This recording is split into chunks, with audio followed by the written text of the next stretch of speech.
The long-awaited GTA 6 trailer showed up a bit earlier than anticipated. Thanks to a leaker who published the trailer on Twitter, Rockstar quickly took down the leaked trailer and published their own on YouTube ahead of schedule. They simply tweeted a link to the YouTube trailer and said, "Our trailer has leaked, so please watch the real thing on YouTube." Reactions to the trailer are ranging from the ecstatic to the disappointed to the downright obsessive. Fans are watching and re-watching, combing over every square inch of the trailer, looking for clues or maybe just some spicy screen grabs. I have my own thoughts on the trailer, but I also want to discuss the public's reaction. But I also want to talk about how leakers continue to ruin big moments like this and big announcements. Now, I put all of the good information right here at the beginning of the video, so you don't have to go looking for it. It's sort of an opening monologue, and then I discuss it with the live audience. That's why the video is longer. If you like this kind of content, hit subscribe and the bell button so you don't miss my live shows.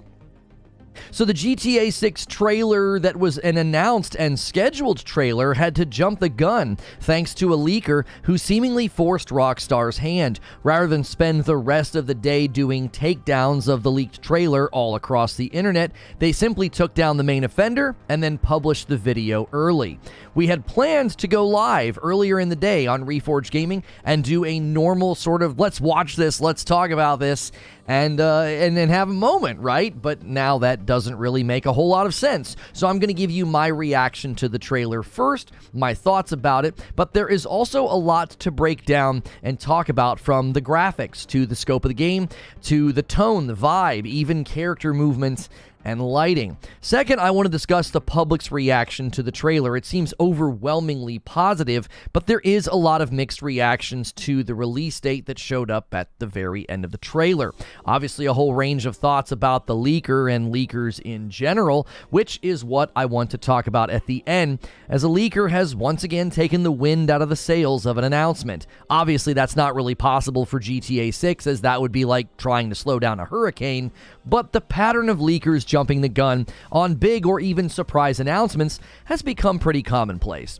So first, what were my thoughts on the trailer? So my thoughts on the trailer can be broken into sections, graphics being the first. The good thing about the graphics, I think, is apparent. The lighting and the character models are immediately noticeable and impressive. It's also clear from early shots that they don't just want a big game, but they want a game that feels alive. Bustling city streets, crowded beaches, full nightclubs give a very clear indication that they want this game to be more than just a big game, but a full game. Within the realm of graphics, there are a lot of things to take note of. Consistently, the lighting is impressive. Whether it's sunlight, headlights, or neon lights in a club, the lighting has a very real-world feel to it. Clear indications of time of day can be deduced just from the way the sunlight creates a color palette within the world.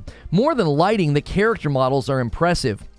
Skin texture, facial expressions, and even character movement look very impressive, like a blend of in-engine cutscene quality while also looking like raw character model movement within the game itself. A few shots also show off impressive hair physics as well. Now, I saw many point out that this was purely cinematic. I think it is a blend. I think it looks like all of the cutscenes are actually done in-engine as opposed to being fully rendered cinematics. So instead of cutting to a higher resolution or better rendered, basically like a movie like you do in some games, this is just going to be using the character models within the game for the cutscenes. The other thing that I think the trailer communicates is scope. So many different locales within the Florida setting. Suburbs, beaches, nightclubs, streets, swamps, boats, high-rise buildings. Almost like when a game shows you all of the different biomes, GTA 6 seems to have a lot of places for you to visit.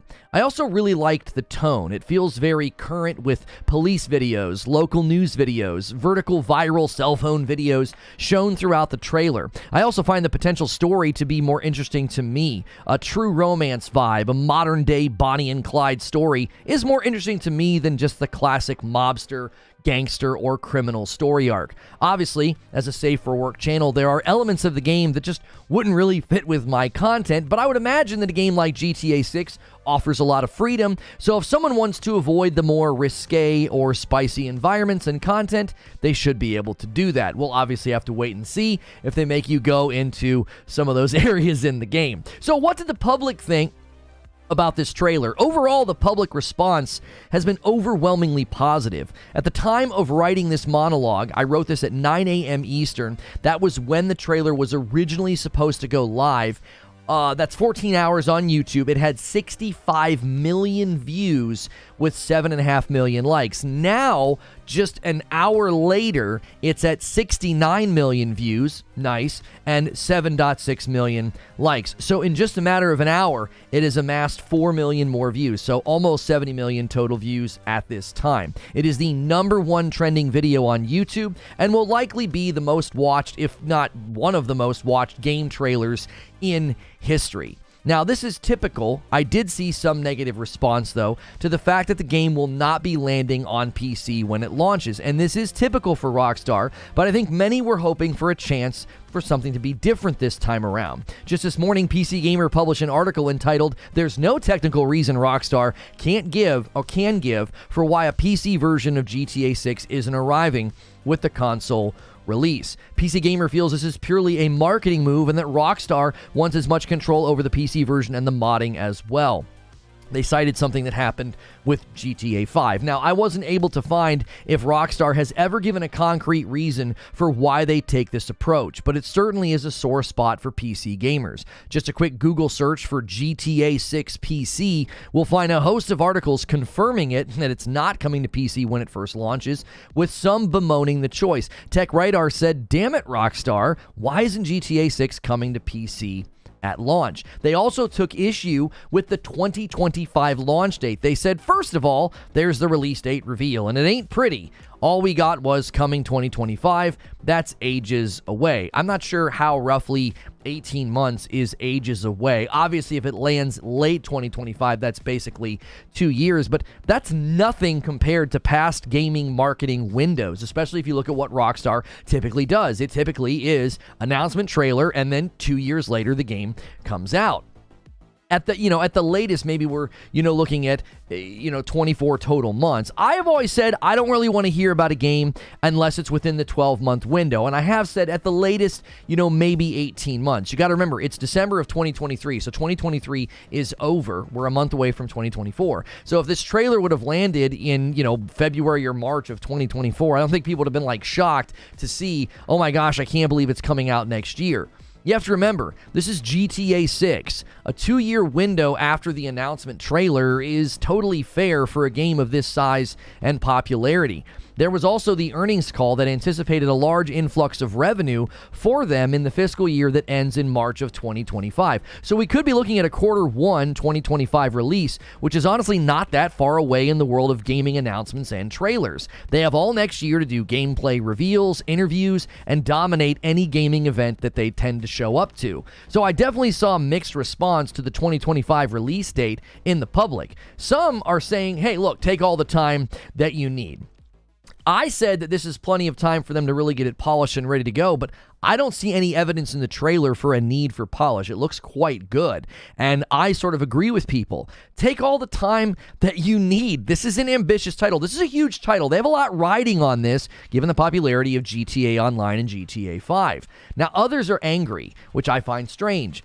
Many have been giving both PlayStation and Xbox and other companies grief for not talking about more of what is coming down the road further than just the next 6 to 12 months. I've continued to say that gaming marketing is changing, and you're commonly going to hear about games only within the year or maybe 18 months of them coming out. And when a company does exactly what people have been asking for, like, hey, tell us something earlier, talk to us, let us know what's coming, well, then everybody gets mad anyway. Game companies can't really win here. They either announce too soon and they frustrate people because nobody wants to wait, or they wait a long time to say anything, and that frustrates people because people are like, just say something, just talk to us.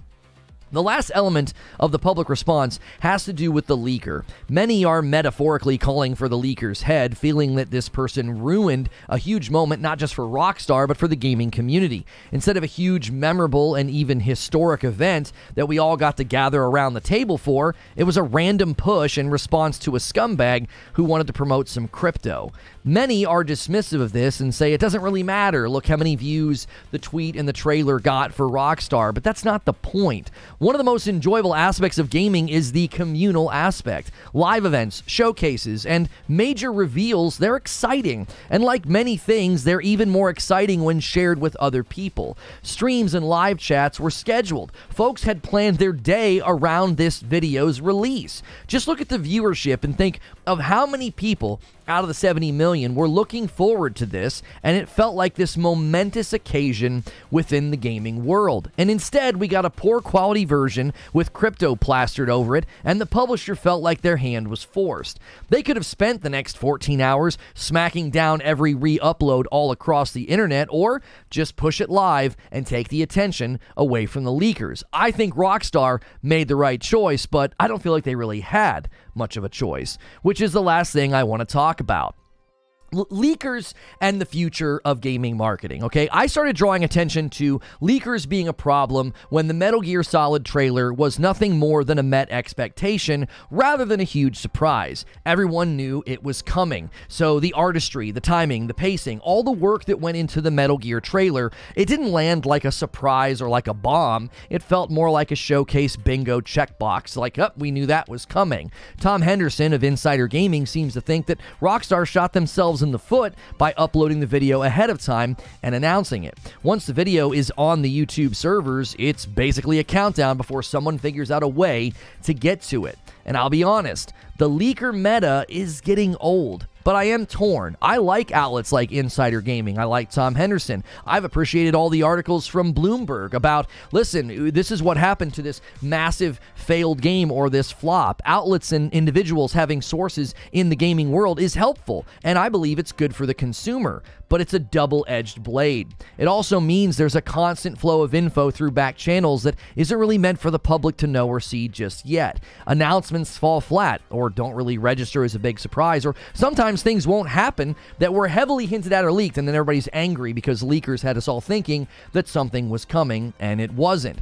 So an entire meta of clout chasing through leaks or insider information is becoming more commonplace in the gaming space, which means going forward, game companies have to anticipate this. The rules have changed. The Game Awards may face similar issues just this week. Big reveals, appearances, or surprise announcements may get completely blown by days or hours leading up to the event by some leakers. In general, what this means is that leakers may be our worst enemy. They give us what we want, but not really in the way that we want, and it could motivate more companies to start saying less, or maybe they start spending less, or showing up to events and showcases less often.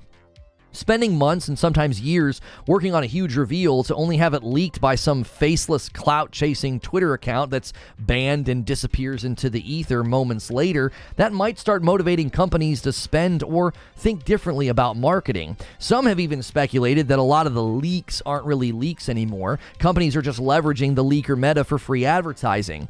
I say leak out false info, trace down the rats in your company, and fire them. But that might be more trouble than it's worth. At the end of the day, Rockstar has dropped an earth-shattering trailer with respect to viewership and publicity, but it also draws a lot of attention and puts a huge spotlight on the ongoing battle with leakers. So don't be surprised if in the future game companies start changing their strategy and we start hearing and seeing less.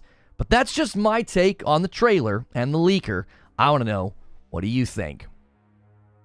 So let me give you my thoughts and my conclusions on this. The GTA 6 trailer is a great example of what gaming has turned into. Gamers pine for info, they scream at companies to reveal or say something, and when they do, they get mad that the game's not coming out anytime soon. I've always said that gamers are often their own worst enemy.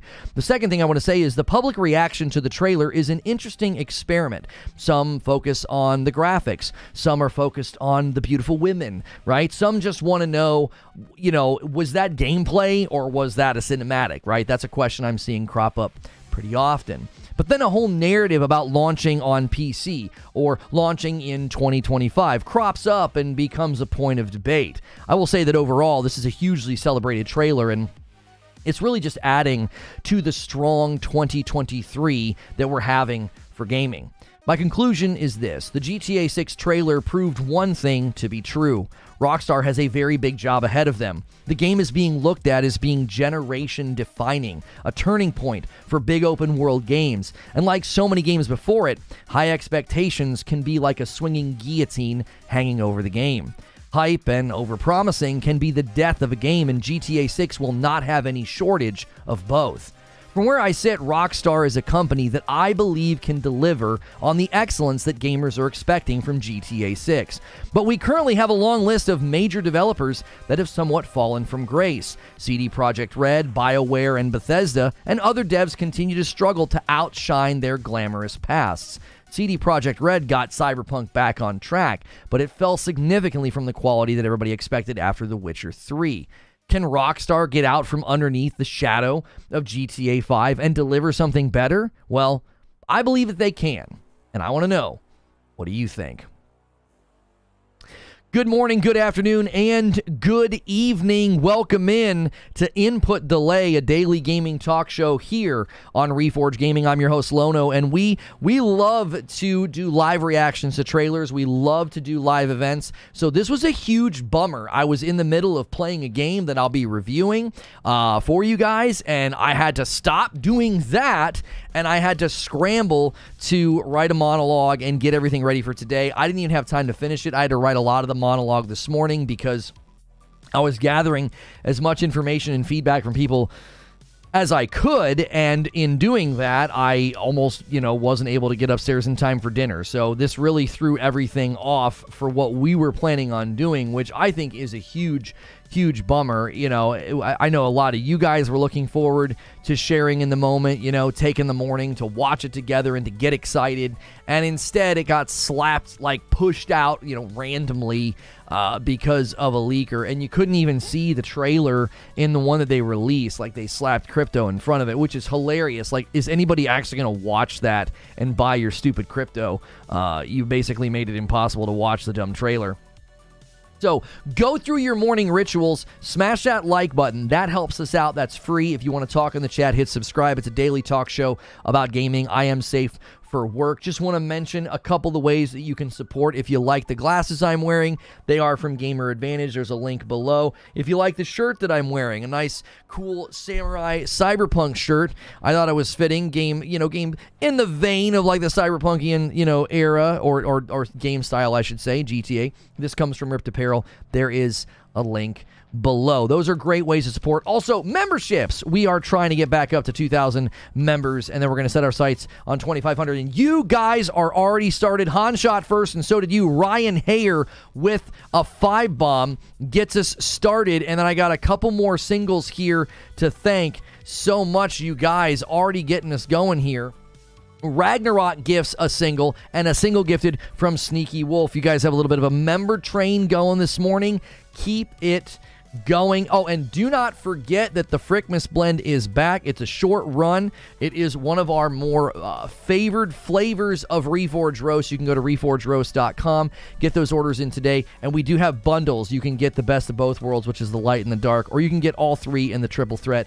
Thank you so much, everybody who has been doing that. Xanatos with 16 months in a Reforge Writer membership renews and says, what do you think about Valentine's Day 2025 release fitting for the Bonnie and Clyde type story? I like it. Let's see where that lands. The 14th is a Wednesday. Little untraditional to launch on a Wednesday. Tuesdays and Fridays are pretty popular for releases, but still, I like it. In the spirit of the Bonnie and Clyde, in the spirit of it being sort of centering around a couple. I actually, like I said in the show open, I find that story to be more compelling than just you're a gangster, you're a mobster, you're a criminal. I like that it's more of the Bonnie and a modern day Bonnie and Clyde.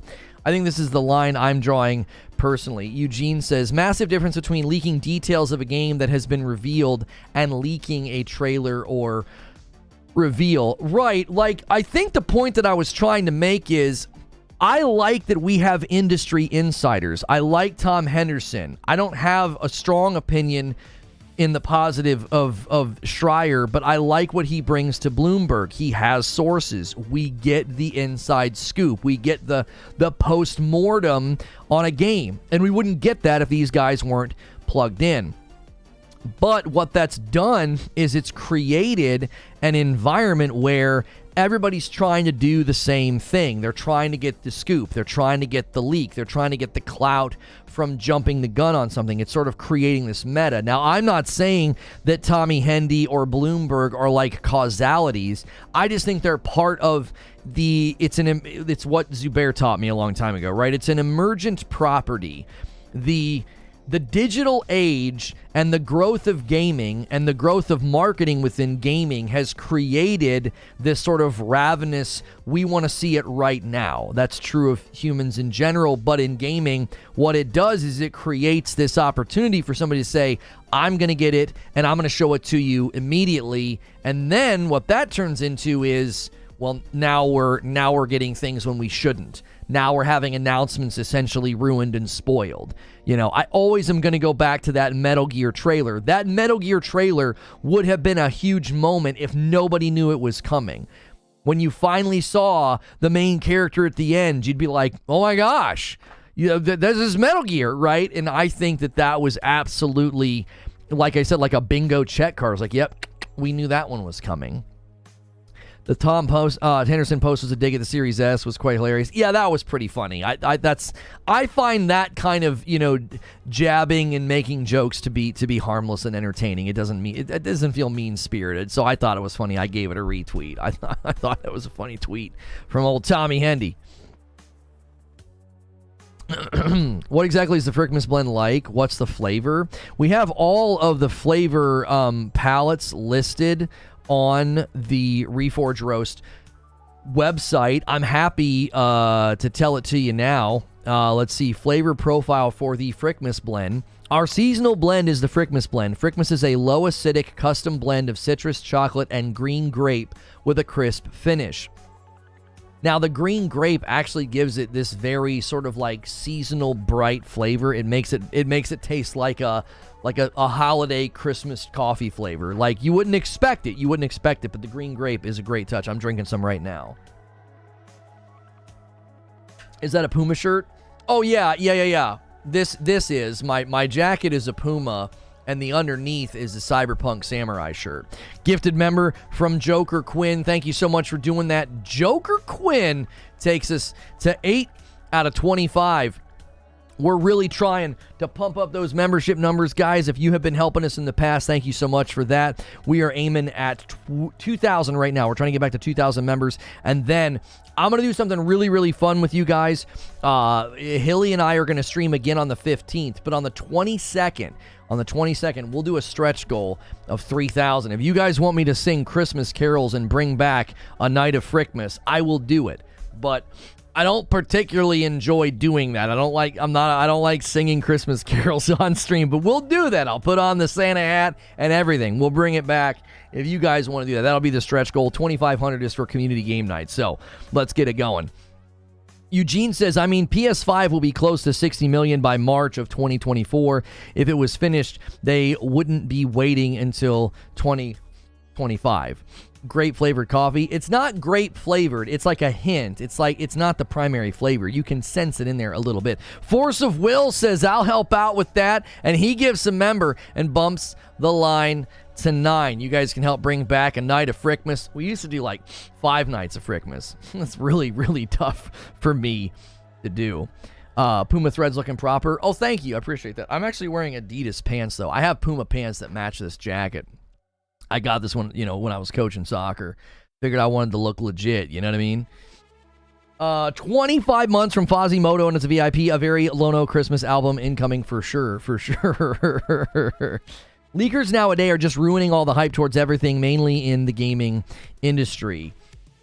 Yeah, I'm curious what you guys think about that. Like, do you feel like leakers are having a negative effect on gaming marketing? I feel they are. I'm not thrilled about the fact that, like, every time I'm anticipating something like this, I now have this sort of sinking feeling of like somebody's going to ruin it. Right? Somebody's going to ruin it. Somebody is going to leak this trailer, spoil the surprise, whatever. Like this Thursday, right? Jeff Keighley's got the Game Awards, and we're hearing that they have a bunch of surprises and a bunch of people showing up, and there could be some pretty big things announced, right? Because there's a lot next year. There's a lot next year that we don't know about, and it could all be ruined in the hours leading up to it. We could find out in the middle of the day Thursday, like, yeah, well, this thing's gonna happen. It's just, I don't know. I've like I said, I draw a line between insiders like Tom Henderson and leakers who are clout chasing and trying to spoil something ahead of it being seen, right? I stay away from YouTube when I know something is going to be launched, says TLove21. I avoid all social media as well. Well, yeah, you've really got to avoid Twitter if you're going to try and watch a show or something without spoilers. That's for sure, yeah. Mighty Healthy says, information age, get over it. I don't agree that I have to get over it. I think companies can push back against it, and they can try to control the flow of information. I don't think we just say, oh, it's not, yeah, just get over it. It's not a big deal or whatever. No, I think it'd be great if companies start to combat it a little bit more, Duff thinks that 2024 is going to be pretty light. Do you guys agree? I think a lot of people thought this game was coming next year, and I remember telling people, I was like, I don't know, man. They anticipated a huge influx of revenue for their fiscal year that ends in March of 2025, and I thought, that could be a first quarter 2025 release. Now, they could be anticipating this trailer and all the gameplay and stuff that they revealed next year throughout the year. Maybe that allows them to do things in Grand Theft Auto Online that just absolutely increases revenue for them in anticipation of this game. That could be why. I don't know, though. Phrase Cram with 5 months of membership says, thanks to whoever gifted the sub. I wasn't even on the stream when it happened. Also, GTA 6 is peak, and the Series S is coming in with 60p 25 FPS. Yeah, I mean, I don't want to focus on the Series S today, but, that is obviously a thought looking at the graphical fidelity of this game. I saw people speculating that even the PlayStation 5 and the Series X would not be running this game at 60. I'm not sure about that. I'm curious what you guys think. Resolve with a $20 super chat tip says, just about every media that I'm currently interested in, from video games to TV shows, gets spoiled if I'm not careful. I'm not trying to complain, but even thumbnails sometimes, it's just frustrating. Double-edged sword. Thank you for the $20 super chat. That's very generous. Sven with 29 months and a VIP says, morning. Good morning, Sven. Good to see you. 2024 is already getting stacked. Where are we getting light from? Okay, we're having some disagreement now. People in chat are saying that 2024 is stacked. What's it stacked with? I mean, we know we're not getting Grand Theft Auto 6. That's for sure. Grand Theft Auto 6 release date is 2025. Do you guys think it's going to be early in the year? I saw people that were upset because they thought, no, certainly it's going to be end of the year and not in the early year. I think the last quarter is a better quarter to launch in. I think more people are spending money on, the holidays and video games. First quarter isn't always the strongest quarter to release in. Hilly Hijinks with 34 months and a VIP says, did I miss the battle? Good to see you, Hilly. There's no indication in the trailer as to performance at all. It's pre-rendered cutscenes. Yeah, but it all looks in-engine, and I think what people are doing is they're assuming that the in-engine detail is high, right? The in-engine detail is high. Like, I think here's a good example, right? This scene here where she comes up to the camera and does that. She is clearly an in-engine model that's moving, right? That's not like a pure cinematic. That's an in-engine model. And the skin detail, the lighting, the global illumination, right? How these scenes are lit with shadows and stuff, and how it just looks so realistic. I think what people are doing is they're assuming that the engine is going to really be pushing graphical fidelity. It's going to look very, very good. And their thought is, if they really try to push that in an open world environment, you're going to have performance loss. Yo, good morning, Feed. I see you in the chat. Parasito with 13 months and a VIP says, GTA 6 times the detail. Thank you very much. Eugene says, it's easy to push graphics and fidelity when there's no gameplay elements running. Right. I don't know if I'm making this as clear as I'm trying to, okay? I think the reason people are speculating on performance is the assumption would be you wouldn't watch these cutscenes and then come out of the cutscene, an in-engine cutscene with your model, with the characters' models from the game. You wouldn't come out of that and have like a dramatic degradation. So I think what people are speculating is they're going to be pushing the lighting and the textures and the graphical fidelity, which in an environment this large would mean you're not going to get 60 FPS. I'm not saying that I want that. I want 60 FPS, but they could be correct that if they really push environmental and textures and lighting, it would make performance difficult. A $3 super chat tip from Son of a Jackal says, so hyped, hopefully trailer at the Game Awards. Yo, thank you so much for that $3 super chat. I wouldn't be surprised if they just run this again at the Game Awards. Yeah, GTA 6 trailer just broke our record for the most views on YouTube in 24 hours. Yeah, Mr. Beast has a new record to break. Mr. Beast has a new record to break. Dragon's Dogma 2 is going to be a killer. TLU 2 cutscenes versus the gameplay. What do you mean? TLU 2 cutscenes versus the gameplay. There's not this dramatic difference. The models and the characters, it's not like a night and day difference. It doesn't look like a fully rendered cinematic movie versus in-engine gameplay. They look very, very similar. I got my coffee. I missed my precious. Good Zubair. The macro detail is off the charts. Yeah, again, I'm not saying that they're correct. I'm just saying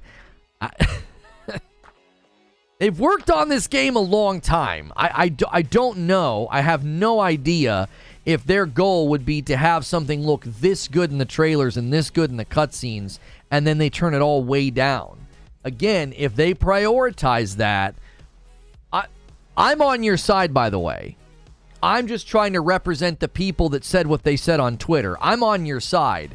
I don't think Rockstar walks out in 2025 and is like, yeah, no, we don't have a performance mode. There's no 60 FPS mode. No. Now, I don't think they'll give you performance mode or 60 FPS on the Series S. That's becoming more common. But I definitely am on your side. I don't think that in 2025 they're not offering 60 FPS. That would be, in my mind, kind of ridiculous. What did Derek say? My Korean students have learned of Mr. Beast and now accuse me of looking like him because they don't know any other white man YouTubers. I don't think they're pulling a Watch Dogs either, Soulzan 2000. I don't think they are. If it's more detailed, that means they are leaning into resolution and graphics. That's a danger to frame rates, says Infinite. Forge, good to see you. Thank you, Comic Verse. I appreciate that. I don't expect the game to look anything like the trailer. Really? I do. I actually expect it to look like this. In my opinion, they're clearly setting up scenes that you're going to walk up to. You're going to walk up to some of these scenes. The scene in the club, the chick at the hot tub that turns around, the guys on the streets here. I believe that these are things that you're going to experience. Like, it's going to look like this. 2024 releases, some of these are not confirmed, but Prince of Persia, Last of Us Part 2 Remaster, Kill the Justice League, Helldivers 2, Avowed, Black Myth Wukong, Concord, Rise of the Ronin, Star Wars Outlaws, Hellblade 2, Heartland. Yeah, that actually is a pretty good year, and that's probably not even everything. I think pretty much all of Rockstar's trailers and games have looked pretty similar. Yeah, like, look at what they pulled off with Red Dead Redemption 2. You know what I mean? Wired Rope helps out the member count today and gifts 5 members and takes us to 14. Thank you so much. Those 5 bombs add up quick, and I appreciate it very, very much. Guys, we're working on getting back to 2,000 members, 2,500 for community game night, and then we have a stretch goal. We have a stretch goal of 3,000, and I will bring back a night of Frkmas, and I'll sing some Christmas carols with you guys on the 22nd. So if you guys want to hit that goal, you've got plenty of time to do it. It's still very early in December. Wired Rope says, screw the haters. That's right. That is exactly right.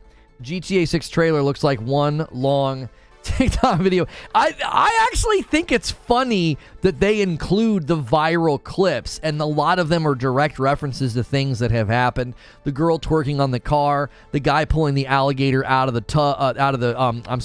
pool, the alligator in the store, right? Another gifted member from Rob V, and another gifted member from Rockin' Robin. That's a nice setup for a 10 bomb to be the agent of chaos. Thank you guys so much. And Garrett Green hits 15 months and says, Rockstar ain't Bethesda. I'll bet anyone $100 GTA has a 60 FPS mode. Red Dead Redemption 2 is still one of the best looking open world games ever made. Yeah, I feel like Rockstar's got a lot of development chops with respect to making a very good looking open world game.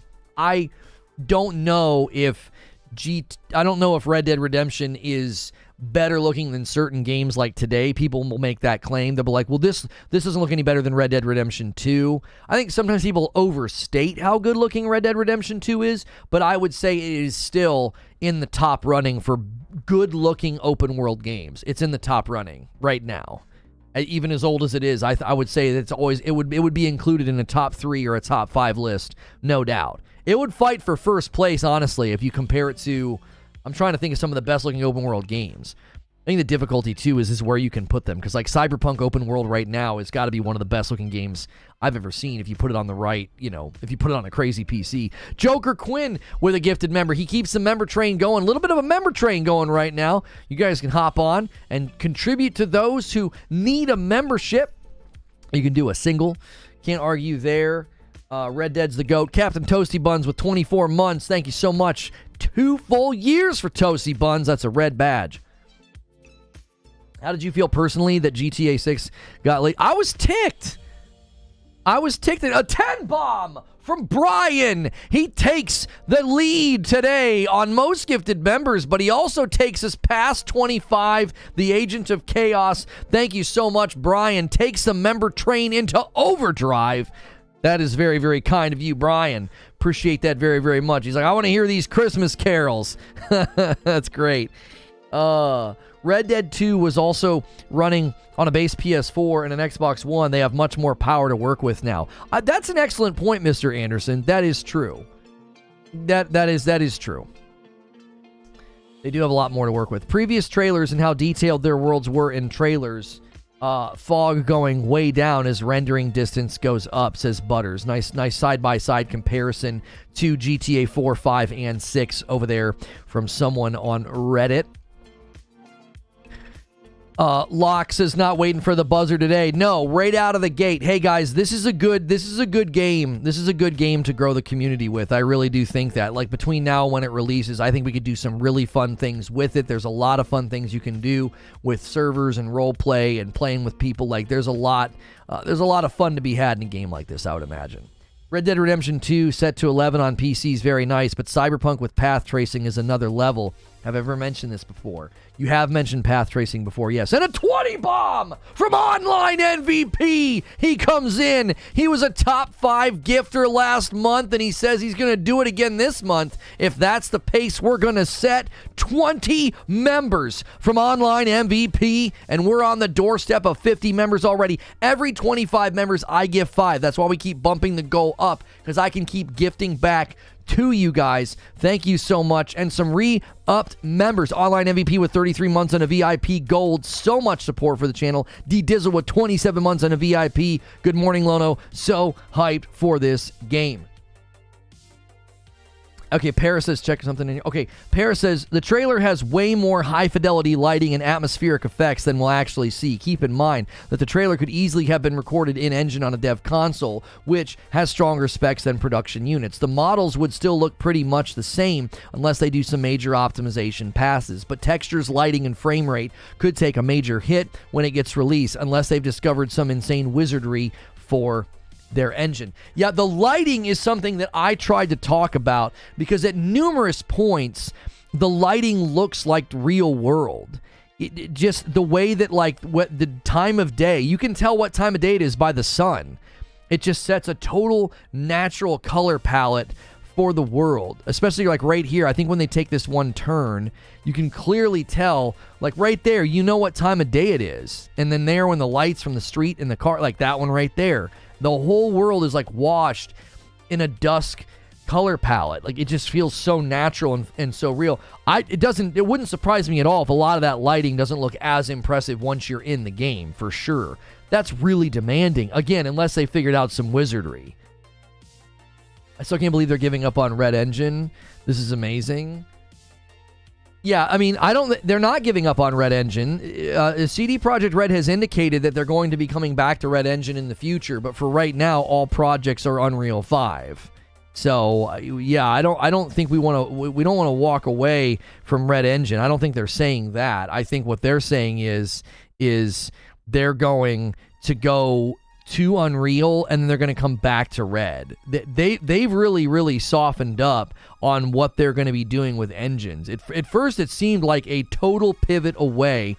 And a coffee order. Somebody ordered some coffee. Human-type person grabs a bag of Frkmas and grabs a bag of Dark. Guys, don't forget the Frkmas Blend is back. And a 5-bomb comes in from SSJ Gohan and takes us past 50, the Agent of Chaos. We love to see it. Nobody wants to stay right there on the perfect number, and you push us past. Thank you so much, SSJ Gohan. If you guys get a gifted member, man, enjoy the badge, the emotes, access to our members-only Discord, as well as extra content. Rockstar's engine is leagues ahead of anything we've seen publicly so far, says the patch notes. We're about to see some insane things as the last-gen requirements are dropped across the industry. I mean, I have a lot of confidence in in-house engines, honestly. I really do. Like, look at what Insomniac's been able to do. I think in-house engines give you a unique advantage. I mean, look at what Fortnite's been able to do because it's Epic's engine, right? I mean, they've made that game look completely different. Yo, what's good, Javier Cotto? In Rockstar we trust, says Cloud Strife. Most developers say they can't get most out of the console because of time and budget. Rockstar doesn't care to make us wait and have a staggering budget. No worries. Well, that's good news. This scene of the guy standing out of the door in the green truck looks like Far Cry. I mean, it looks a little bit like Far Cry. Yeah, I mean, he's just driving down a Florida road. Which, I mean, you go to the right part of Florida, and it's gonna feel a little bit like Far Cry. You know, you might get bit by an alligator, or, you know, shot by a crazy person. I mean, there are parts of Florida that probably feel a lot like Far Cry. You know, you gotta look out. There are things down there that'll kill you, dude. There are dinosaurs down there, bro. How much to raise the money for Frkmas this year? I'm not sure what you're saying. How much to raise the money for Frkmas? You talking about the night of Frkmas to sing carols? We got to get to 3,500. I'm sorry. No. I misspoke. That was the previous month's stretch goal. 3,000 members, and we'll bring back Frkmas. If that's what you're asking, Train. This game shows how degenerate and trashy Florida is. See, that'll be my goal. I'll play GTA 6 as straight line as you can, right? I'll be like the nicest gangster down there. I'll be the nicest criminal. You know what I mean? I won't go to the bad places. I'll only go and do the nice things. I'll do all the nice missions. I'll help little old ladies across the street. You know, I'll be the most moderate, most plain GTA player in history. Looking at GTA 6 and games going forward, fearing development will now take decades or years. Yeah, that certainly is, I think, a concern. Is that as ambition rises in developers, so does expectations from gamers. And the question becomes, do you basically stretch yourself beyond what's reasonable? You know, if development companies start getting to a point where they're like, look, man, we need 7, maybe 8 years to bring a game to market. That's the whole length of the life of a console. That's too long. Excuse me. they're already in a tough spot with good dev cycles being 5 to 6 years and life cycles of consoles being like 7 to 8 years. That's already not healthy. You know, I think that's one of the reasons why we've had such bizarre expectations from gamers sometimes, is they're like, they don't expect any cross-gen support. It's like, what do you expect these companies to do? Game development, good game development taking 5 to 6 years, and the life cycle of a console lasting 7 to 8. So what happens if they start developing a game halfway through the life cycle of the console? If you're 3 to 4 years into the life cycle of the console, that means their game comes out after after the next console's out. That's always going to be a problem, a rhythmic problem. And if these games get bigger and bigger and the scopes of these projects get larger and larger, you're going to see a significant challenge of, well, we're going to have to launch on... There are games right now entering development that will have to land on PS6 and PS5. It's already happening. Guaranteed. Guaranteed. There are already people right now that are going to have to straddle that fence and figure that out. Or they're going to have to land old gen only. At that time, the PS5 and the PS5 Pro and the Series X will be considered old gen. And then the new thing, they'll just have to be like, no, we can't launch on that. We didn't get to the dev kits in time, or we entered development too early.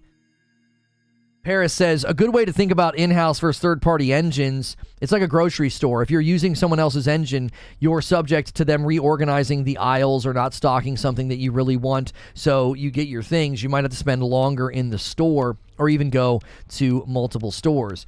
If you have your own engine, it's the same as owning your own store. You get to choose what you put on the shelves and where it is, so you can make it easier and quicker for your customers to get what they're looking for.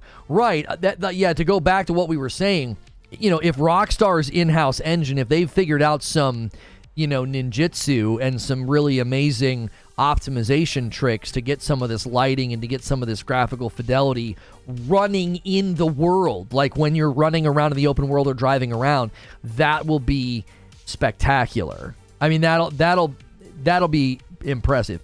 And again, I think the thing to consider is, we've already seen companies use in-house engines to great effect. I actually am curious, where did the Decima engine come from? That's another really impressive engine that's out there. We've seen really good things with Burning Shores DLC and Death Stranding.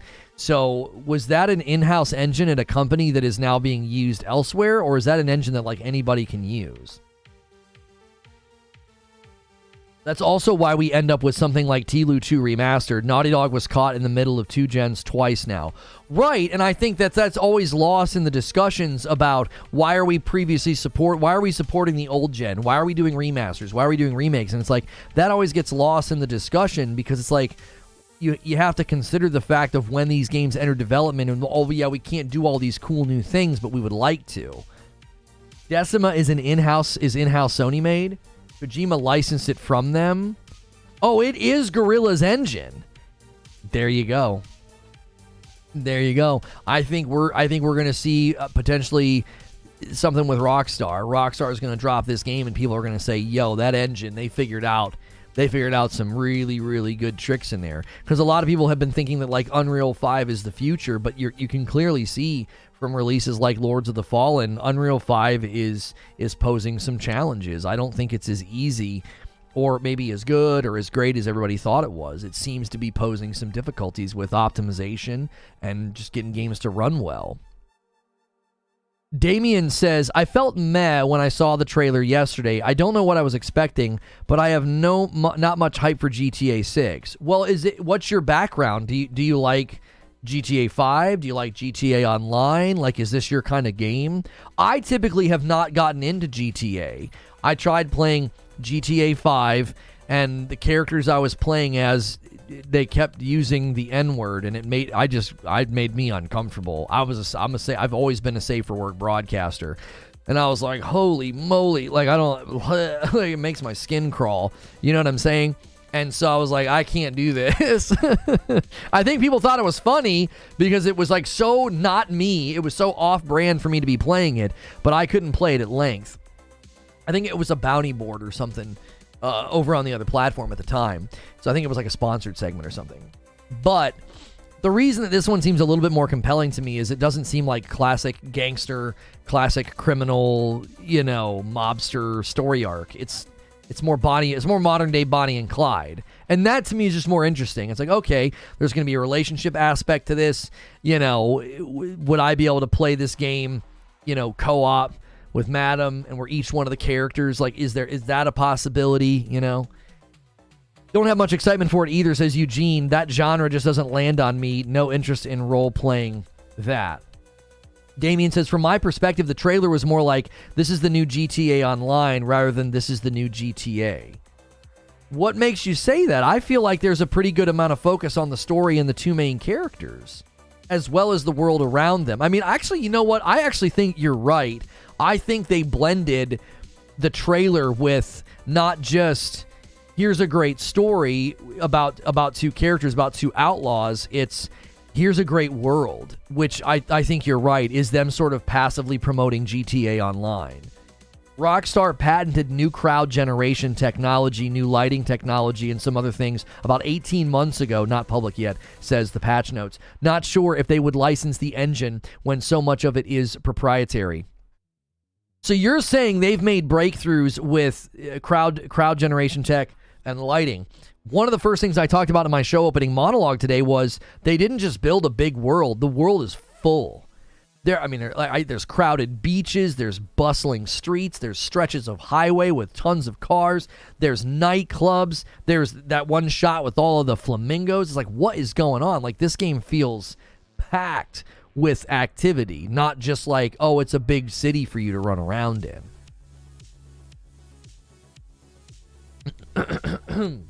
Trailer content aside, says Abe, I hate when we're forced to release early because of leaks. Just effing let them have their moment. Yeah, I mean, that's on the thumbnail. I mean, what do you guys think? How much do these leaks affect your enjoyment and your excitement? You know, we've got the Game Awards in a couple of days. We're probably going to face some more leaks and some more surprises and announcements that get basically ruined. So what's your thoughts on that? Does it irritate you? Do you avoid Twitter and YouTube in certain areas because of that? Like, has it changed? Have you altered the way that you consume gaming media, gaming news because of that?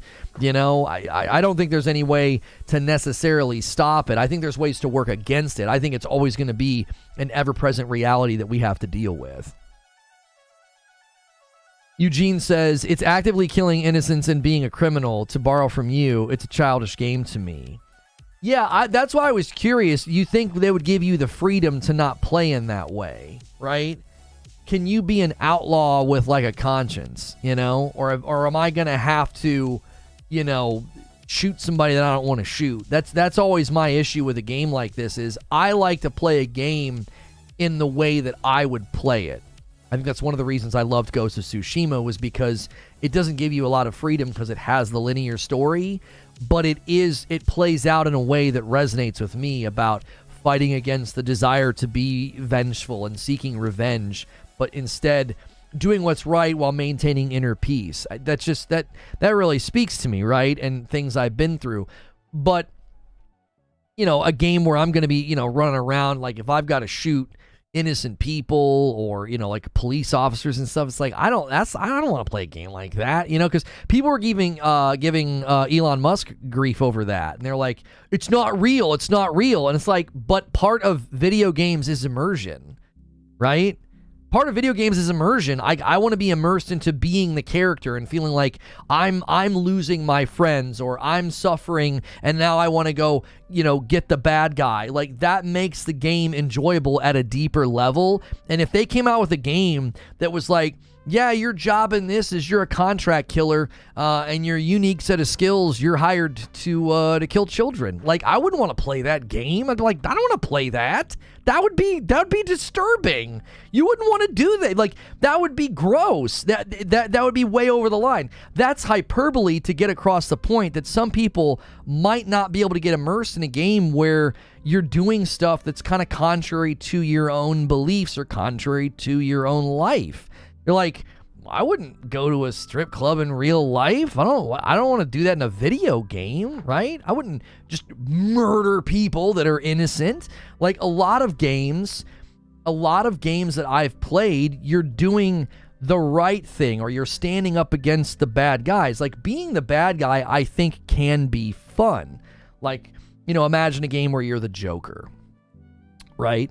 But that's more of an exaggeration. That's more of like a caricature of a villain than this is like really close to real life. They've got, news reels and all this stuff. You're comparing GTA to killing kids? No, it's called hyperbole. I explained that. You understand what hyperbole is. You exaggerate to make a point, right? You exaggerate to make a point. There's a line for you, is there not? There's a game that you wouldn't play. There's a thing that you wouldn't do. There's a game that you would not pay for and you would not boot up because it would have you doing something that you're like, yeah, I don't really want to play a game like that. That's kind of, that's grotesque, or that's gross, or that's across the line. Everybody's got a line, right? Everybody's got a thing that they wouldn't do in a video game. They wouldn't be able to get immersed. They're like, I don't want to play a game like that, right? So I could understand somebody looking at a game like this and being like, it's graphically awesome, super impressive. These games are sick. These games are dope.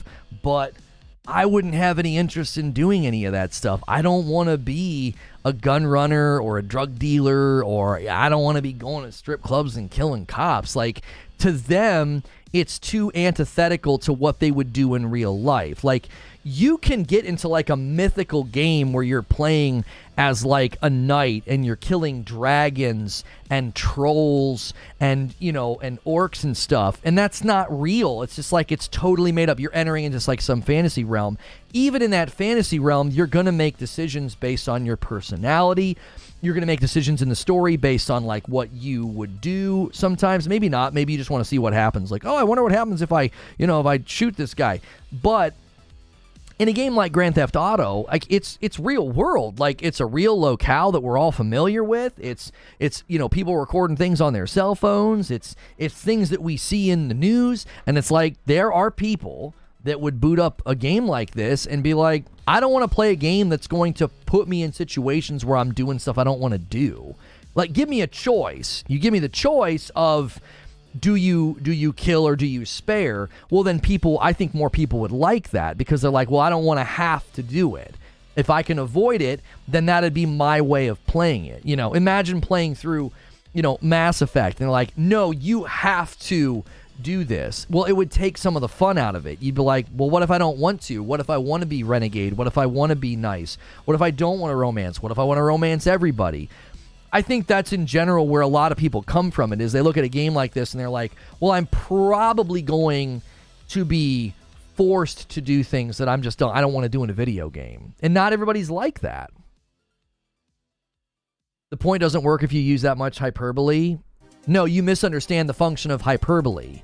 Hyperbole is literally meant to go to an extreme to establish a point. That's literally its function and its purpose. So I went to an extreme example, and I was like, there were people that would look at a game like that and say, I wouldn't want to play that game. I'm not comparing it.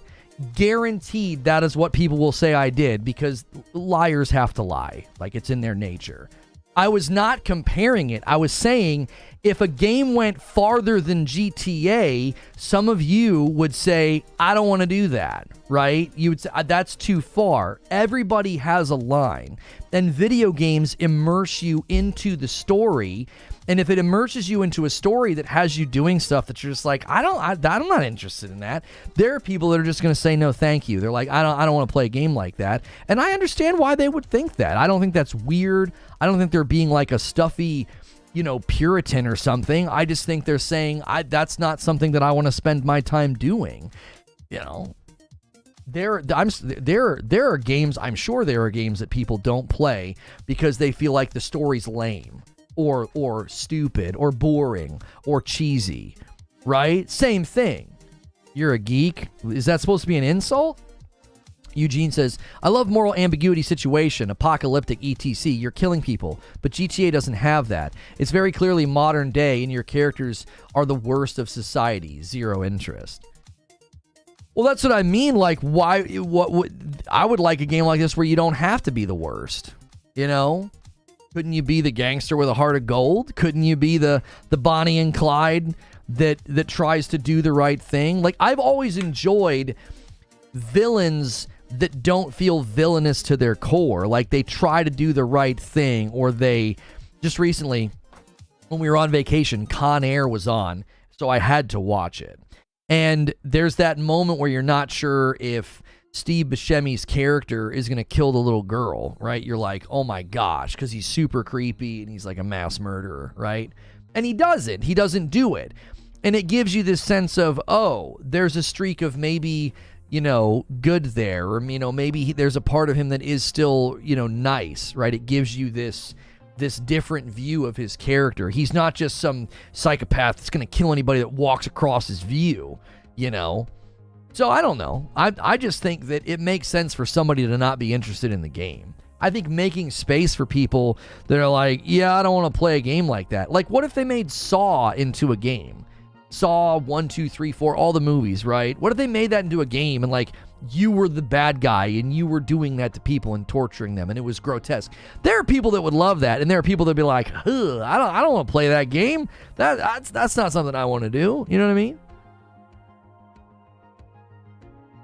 I think in general, that's how a lot of people approach games like this. If there's choices, if there's things that the game lets you do, if there's things that the game, you know, allows you to partake in, some people aren't going to want to do it, you know, unless you give them the choice. That's why it's rated M. Well, there are plenty of games rated M where I'm not running around a city in America, you know, shooting innocent people. Like, you know what I'm saying? There are plenty of games that are rated M where that's not happening. They made a Saw game, but you were trying to escape him. Oh, so it was like Escape Room Simulator, but like the worst kind. The worst kind. Escape Simulator is actually really, really fun. We played the Portal. They launched a Portal room. It was like a DLC. People are different, makes the world fun. Yeah, like, I don't know. I just think that smacks of insecurity if you can't fathom that somebody would look at a game like this with twerking and strip clubs and violence and criminal activity, and they're like, yeah, I don't want to do that. Like, looking at people like that as if they're somehow weird. What do you mean? That's just humanity. People have standards. People are different. People have a different set of principles or morals or ethics than you know? And it might not even be a moral or ethical thing to them. They might just be like, yeah, that sounds boring, you know? Yeah, that doesn't sound as interesting as, you know, this game over here or whatever. Like, it doesn't always have to be that serious. I just think some people probably look at it and think, that's just not for me, you know? You don't have to run over anyone. Well, it's not running over anyone. It's the reluctant criminals who end up murdering hundreds, right? Like, if you guys ever watch me play an open world game, I go comedic. I just start threatening everybody, cussing everyone out, shooting my gun at people. Like, that, I just like to goof off. Like, I don't take it that serious. But if the game was like, you need to go in this strip club and you got to kill this stripper, I'd be like, I don't want to do that. And they're like, well, if you don't do it, you fail and the story can't continue. And it's like, well, that wouldn't be, I wouldn't want to do that. I don't want to play a game like that. Like, no, thanks. Like, I'm good. Like, I guess I'm done with this game. Like, uninstall. I'm not saying they're going to do that. I'm just saying I could see why somebody would be hesitant to play the game in that regard. Games like this are made for diverse playstyles, pacifist runs, all evil playthroughs, no killing, etc. Yeah, I guess that's the question. Are you allowed to play? Can you play GTA 5 pacifist? I don't think you can. I don't think you can. I think you're going to have to kill people. Has anybody ever done a pacifist run through GTA 5? Is it possible? I can understand where those people come from. I don't think the devs should have to cater to them, though. Oh, yeah, I don't think so. No. Eugene just said this type of game doesn't interest him, and I was just making space for understanding to be like, I could understand why somebody wouldn't want to play a game like this. I, for one, have avoided them historically because it's like, I don't care to play just a game where I'm just like a gangster and a criminal, you know? I think the Bonnie and Clyde story is more interesting than, you know, we're criminals, we gotta go do criminal stuff, you know? It's impossible. Yeah, like, I don't think you can play a game like this that way. That's not their intention. You can't do pacifist run in any GTA games. Yeah, I didn't think that was possible. You're basically forced to do a lot of the things in the game, and that's fine. That's if you're gonna like I've said before when we've talked about the FromSoft games. I respect authorial intent, right? The intention of the author. And if the guys who make a game want it to be brutally hard and have no difficulty settings, I fully support that. If somebody wants to make a game about, the dregs of society and criminal activity and just degenerate behavior, and that's the game they want to make, they're allowed to do that. I'm never going to try to act like, oh, you can't do that. You should let me play that game and be like a pacifist law enforcement officer. No, that's not the name of the game. The name of the game is Grand Theft Auto, right?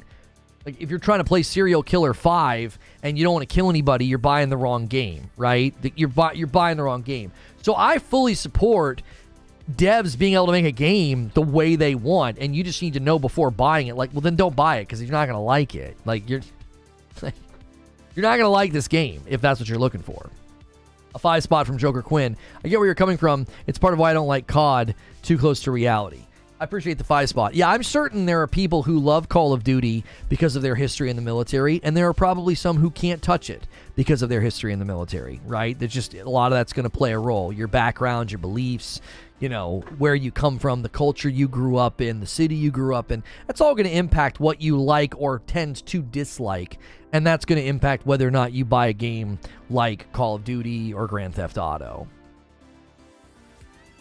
You don't enjoy murdering the airport at MW2 versus GTA, where you get enjoyment out of killing regular people.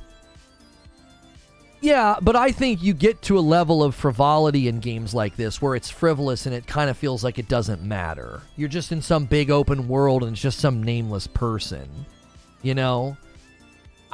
Whenever I was playing Watch Dogs and even Cyberpunk, there's just something about creating chaos in a space like that I think is pretty funny. But I immediately get bored.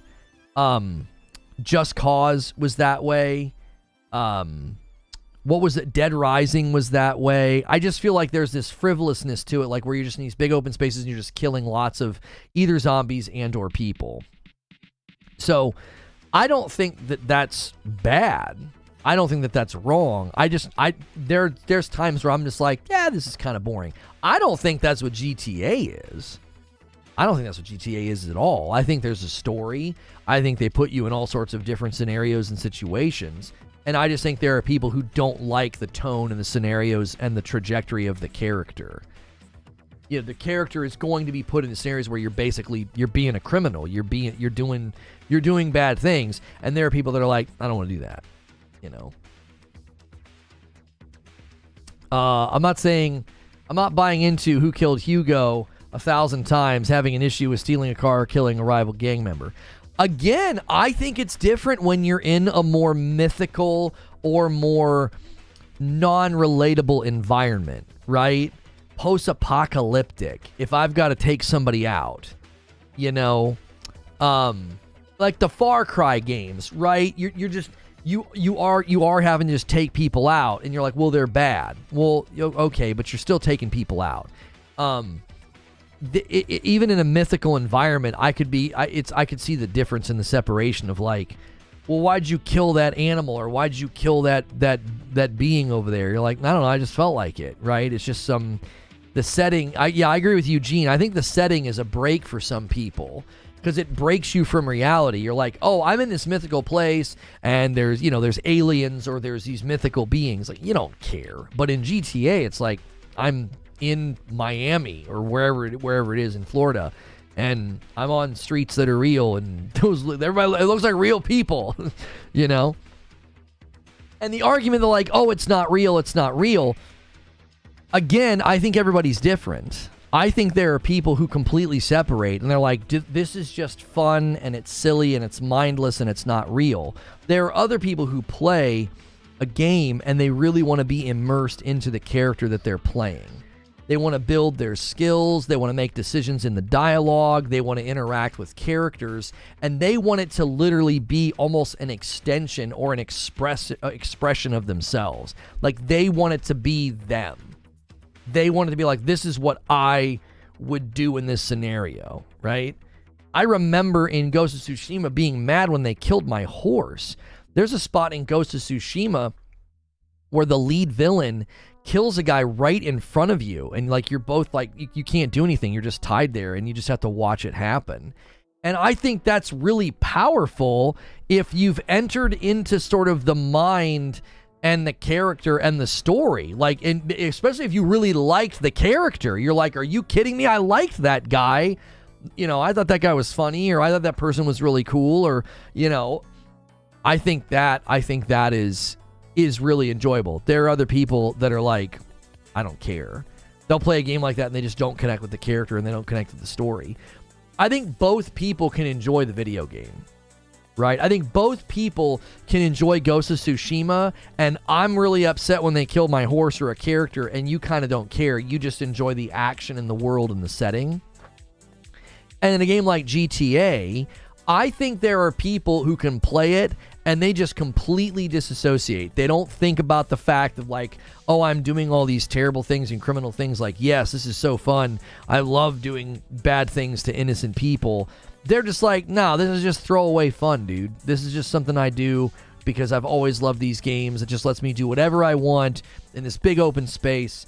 And I live in an environment and I work a job where I can't do anything that I want to do. And a game like this lets me do anything I want. And to them, it's just this cool escape. It's to them, it's not this deep thing of like, I really want to be a criminal, right? But there are other people who wouldn't be able to enjoy the game for very different reasons. They're just like, I can't get into a game where that's the substance of what I'm doing, if that makes sense. It's a video game, it's not that deep. According to you, it's not that deep. I don't really care how deep you go with the game. I go deeper than you, and that's my choice. That's my personality. That's my enjoyment level. There are people who watch a movie or a TV show and they get deep into it, and they go listen to director commentary, and they go online and they theory craft, and they get deep into what a certain character's like and what they think that character is going to do. And you watched it and you thought, I thought it was funny, I liked the explosions. We're different people at that point. You can enjoy entertainment in a more superficial way. Somebody else can enjoy entertainment in a more deeper way. And condescending those people and acting like they're weird, I think is ignorant. I think that that's just ignorant. You know, no one's insulting you for playing video games in a superficial way. That's your choice. That's your personality. Like, that's fine. Making space for someone to play a game with a really meaningful story and they walk away from it and all they really cared about was the action and the combat, that's your choice. You're free to do that. I'm very different. Like, if the story's really meaningful, I connect with the game in a lot deeper way. And that's different than I used to be. There was a time where I didn't care much about story. All I cared about was the content loop. And a lot of that was influenced by the fact that I played a live service game, and that's all that really sort of mattered in the live service game was I need stuff to do, enemies to shoot, loot to collect. Taxi Simulator, where you try to follow traffic laws, is low-key kind of fun. Yeah, I mean, there's a game called Lawnmower Simulator where you have to like mow lawns really straight and really nice. And people just love it. It's like they enjoy it. You know? Is this the first GTA with a woman main? Yes, I believe so. Everyone has their own tastes and moral lines they won't cross. Nothing wrong with that. Yeah, I just think, you just make room for other people. Make room for gamers who aren't like you. I think that's a good way to approach gaming in general. It's not about knowing the difference between reality and games. Yeah, I think that's a fundamental misunderstanding of the discussion. It's not that like somebody has to be told it's not real. It's like, well, they know it's not real, but the connection point to the game is a real place. And so for others, it might either feel too real or feel too relatable.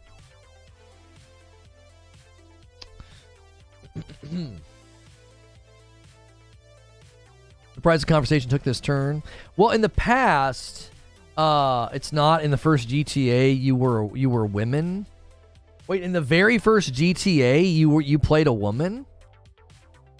I didn't know that. Will it be considered woke? I don't know why anybody was thinking. I remember we had this discussion, and we covered this a while ago, where they said they were going to lean away. There was like one sentence in one thing. It was either an email or like an earnings call or something, and they were going to lean away or minimize certain types of jokes or something like that. And everybody got really angry, and they're like, the game's going to go woke. And then this trailer dropped, and I was like, yeah, I don't think you have any concerns about that. I don't think there's any concerns about it going woke. I mean, there's people twerking on cars, there's strip clubs, you know. I don't think there's any concern about them neutering the game's, you know, spice or levels of degenerate behavior, right? This is not some, you know, sanitized Grand Theft Auto. I don't think so. I think people thought it was going to be all like, you know, very PC and very clean, you know, and it's like, no. They might not make jokes about certain persons in the game, but you don't got to worry about the game being crass and being over the line and being offensive. Like, I don't think you have any worries about that at all. I watched this trailer a handful of times, and I was like, yeah, they're pretty much checking all the boxes. It's everything. Everyone is here, okay? Everything is here. Anything you could possibly want to do is in this game, you know? Lucia's not the first female protagonist. GTA 1 had 4 different playable female characters in 1997. Okay, well, you can forgive the gaming industry for not knowing that 25 years ago, in the first Grand Theft Auto, there were women that you could play as, especially in a time where the conversation about playing as women is more centered around games like this. Like, that conversation wasn't going on 25 years ago, for goodness sakes. Like, in 1997. So, let's see something. Yeah, the first Tomb Raider released in 1996. It was not uncommon back then for games to launch and allow you. My dad played a game called Draken. There was Tomb Raider. There was Rise of the Triad. There were a number of games back then in the 90s where playing as a woman was not abnormal or strange, right? Like, that's a conversation that cropped up more recently about dudes being like, I don't want to play as a woman, right? And I don't really think those guys are the majority. I think they're the minority. I think they speak up because they get attention, and a lot of the times they probably don't even mean it. They probably play plenty of games, and it doesn't even really bother them, but they know they can say it online and get attention. I think there's a very small percentage of dudes that actually feel that way. They're like, I can't play a game if I have to play as a woman. Yeah, Perfect Dark was back then too. That's exactly right. Draken by Bungie? No, it was Draken, wasn't it? It was spelled K-K-E-N. Draken game? I don't even remember how to spell it. No, not Draken. It was like Draken with an A, I think. 1K. It has 1K-A-N. Draken. D-R-A-K-A-N. Draken, Order of the Flame. You played as a woman. You flew on dragons. They had a 1v1 PvP community. You'd like stand across from the person and you would both hold your sword like this. And once the second person did it and then they let go, it was go time. You could fight. Something tells me if the main character was this and I said that I didn't want to play that, I'd have received less pushback. Well, I don't know about that. I don't know if I agree with that. I also don't know if I want to have that in the discussion. I gave up on gaming when I found out who Samus was. You felt betrayed? You're like, I've been playing as a girl the whole time? That's funny. Imagine Metroid came out today, and at the end, people found out the character they fell in love with was a woman. And not a sus dude. I'm not sure what you're saying. Everybody knows it. It's a girl. I don't understand what you're saying, Butters. I personally would rather have a female protagonist in a third-person game. If I have to stare at someone's backside for hours on end, yeah, I don't care about that. If the game is good, I don't care who I'm playing as, right? Hellblade is one of my all-time favorite games. Another one of my all-time favorite games is Ghost of Tsushima, right? I'm not a Japanese man living in feudal Japan, and I'm not a woman. Like, I'm neither of those things, and I can get super immersed in those stories and love them. Like, I don't need the character to look like me. Now, there are times where I want the character to look like me, depending on the genre and depending on what we're doing. There are times where I really want to make the character look like me, you know, and sound like me. There's a game I'm playing right now. I wasn't paying attention, and I accidentally picked a woman's voice. And it's, like, super jarring. Like, I'm running around the game, and then my character starts talking. I'm like, what the frick? I stopped playing games when I learned that Zelda wasn't Link. Name the game after a woman, how dare they? Right, Doc? Donkey Kong, you know, in the original Donkey Kong, you're trying to rescue, you know, the princess the whole time, but they called it Donkey Kong. You don't even play as Donkey Kong. You play as a little plumber man, you know? They're always confusing us back then with the naming of games and the characters.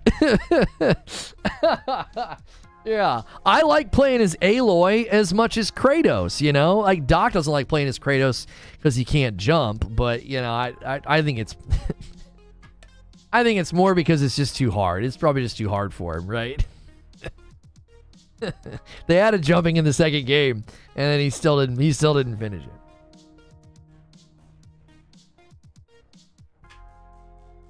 But, you know, I've never cared about that. If the game is good, I don't give a rip. I don't.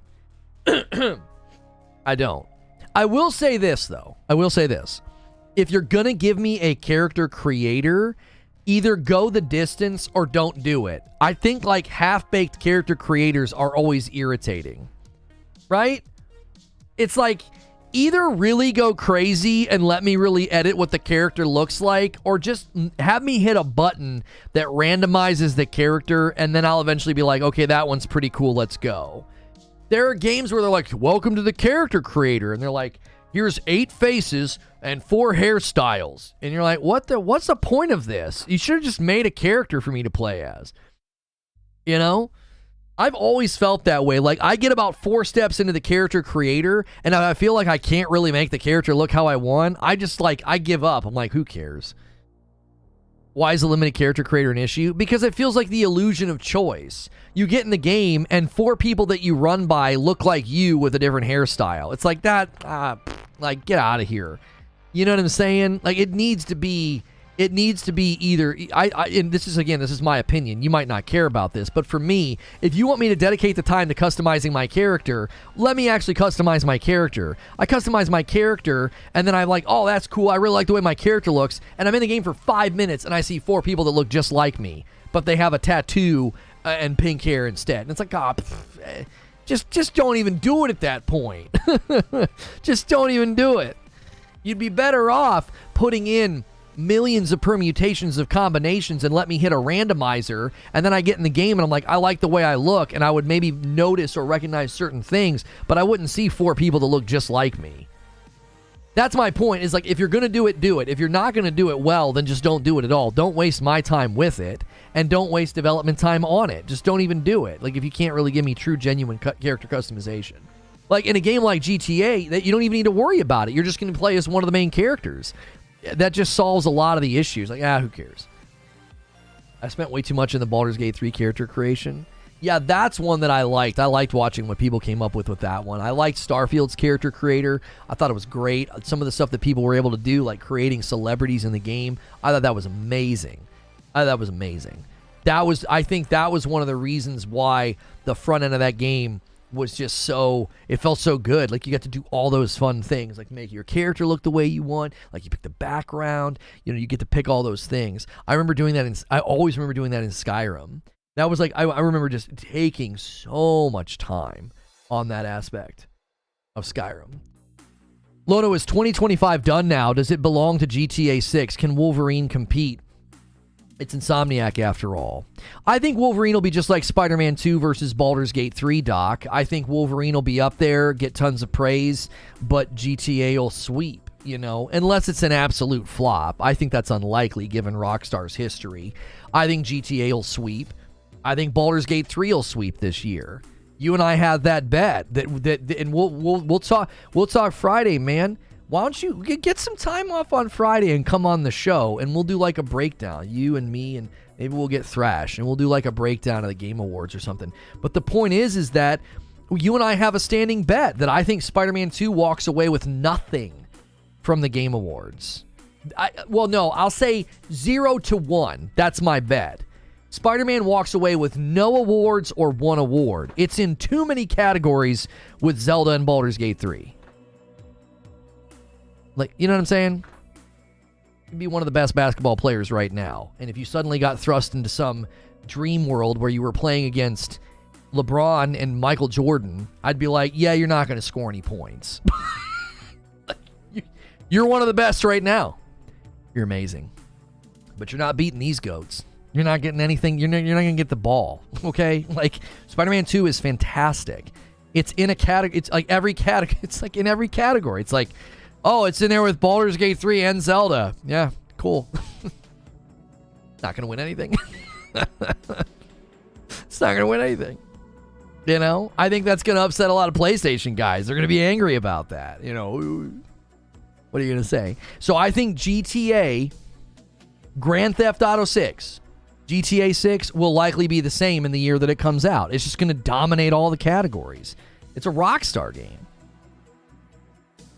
No. You said nothing. If I win, I get a Reforge Dark Roast coffee bag. If you win, I'll give you 2 months of Game Pass.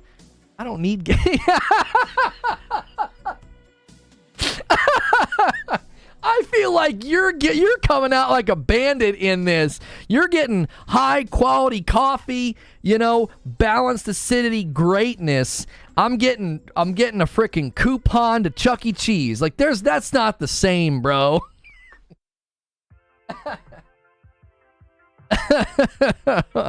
GTA 5 didn't even nominate.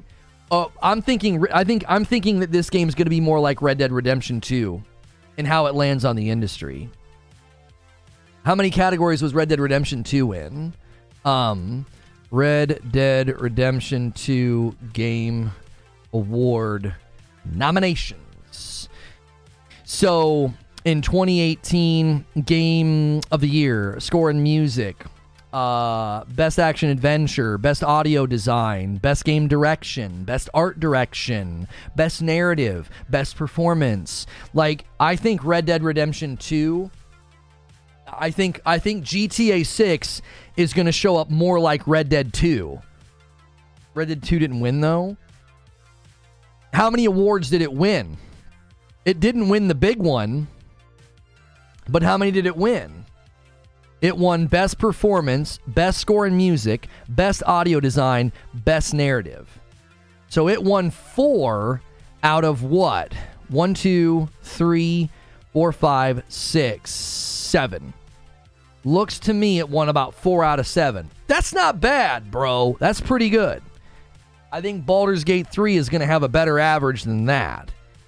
I think it's going to have a better average than that. I think Baldur's Gate 3 is going to win like most of its categories. If God loves me, he won't let Spider-Man win anything because the amount of content and trolling I will do is epic. If God loves me. All right. I'm smiling right now thinking about it. The best part about it is, Doc, if you do that, if Spider-Man doesn't win any awards, I better get a shout out in every single one of those videos. Right? Doc Dark 1985. There's levels to this. Shout out to my man, Reforge Gaming. You were right. That's the opening to every Spider-Man video, or we're not friends anymore, okay? If I'm right and Spider-Man 2 doesn't get anything, that is your intro for every Spider-Man video. That's it. Or we are no longer friends. I better get that shout out because I'm telling you, Spider-Man 2's is walking away empty-handed, bro. Walking away empty-handed. Bet. Can we get a Doc Dark Roast? I tell you what I'll do is if I send in the bag of the Dark Roast, I'll try to get a red marker and I'll write Doc next to Dark. It'll be Doc Dark Roast. Oh, man. Yeah, but to his original question, I think that in 2025, GTA 6 lands like Baldur's Gate 3. I do. I think it's just going to be industry respected and revered, media darling treatment. It's going to get great score. That's my prediction. I just think that that's what I expect from Rockstar. You got to do the hand motions, Lono. We are friends, bro. There's levels to this. I mentioned your brother yesterday. I mentioned Porter Rock, and somebody's like, "Oh, I love Porter Rock. There's levels to this." I was like, "That isn't what Porter Rock says." Oh, they're acting like y'all look the same. I was like, I don't think so. I always say that Doc got the looks and Porter Rock got the brains. You know, you can't have both. You can't have both. You guys are debating which game was better, God of War or Red Dead Redemption 2.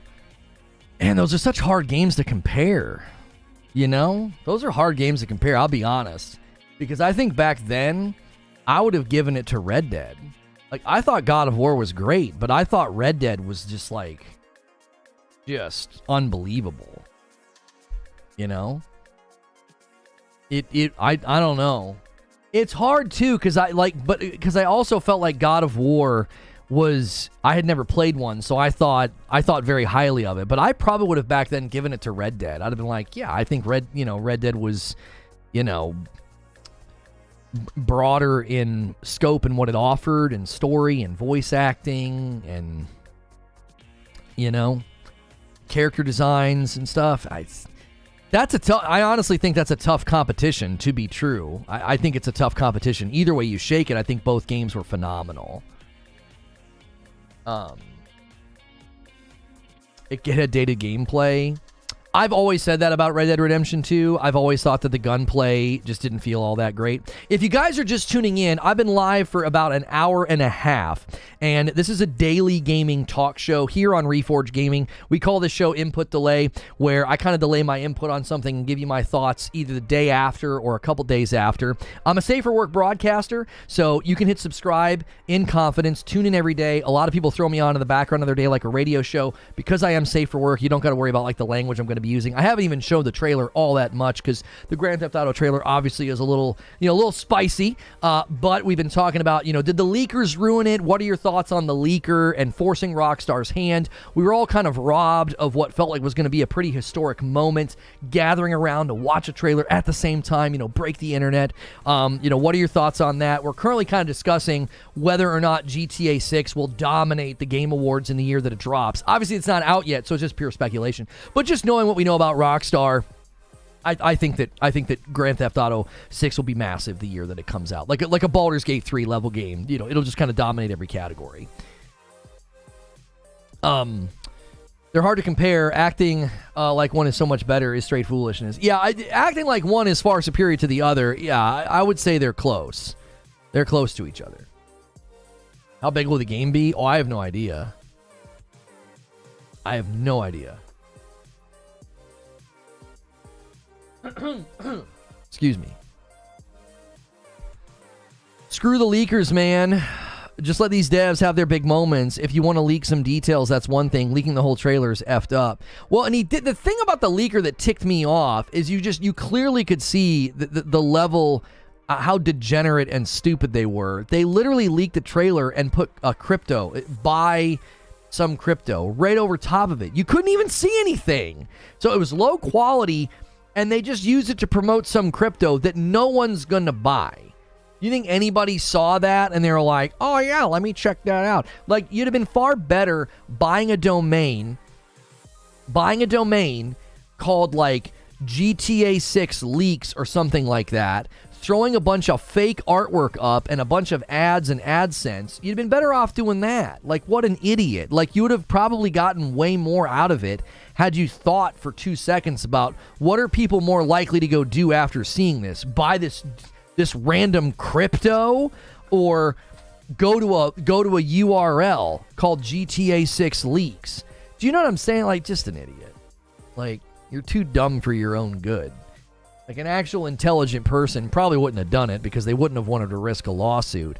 But a marginally intelligent person would have actually done something that would have netted them maybe some money, some clicks. 10 minutes of fame, and they walk away with a couple $100 in ad revenue, I don't know. It's just not right, man. I understand not everything can be a secret nowadays, but it's time for those moments that we had in the past. Yeah, I referenced the Metal Gear moment that we were kind of robbed of, right? We were all, anticipating that Metal Gear game because it got leaked. So then when Metal Gear shows up in the one showcase, I need to stop leaving that over there. You guys probably just got like a flash of white light above my head. My teleprompter is a screen, and periodically the Word document on it like refreshes, so you get like a split second of a white screen, which hits the mirror on the teleprompter. I'm gonna have to start making a habit of just closing out of this. Drag it over here. Minch Tree with 27 months in a VIP. Just getting here now, so don't know if you've covered this. Do you think GTA 6 would be the launch title for the PS5 Pro? I mean, there's a lot of talk right now about who's going to get the marketing rights for this game.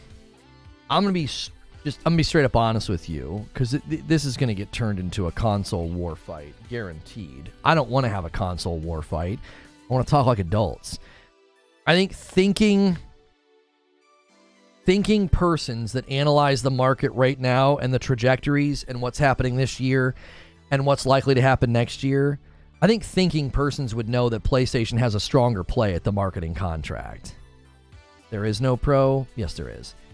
I think they have a much stronger play at the marketing contract.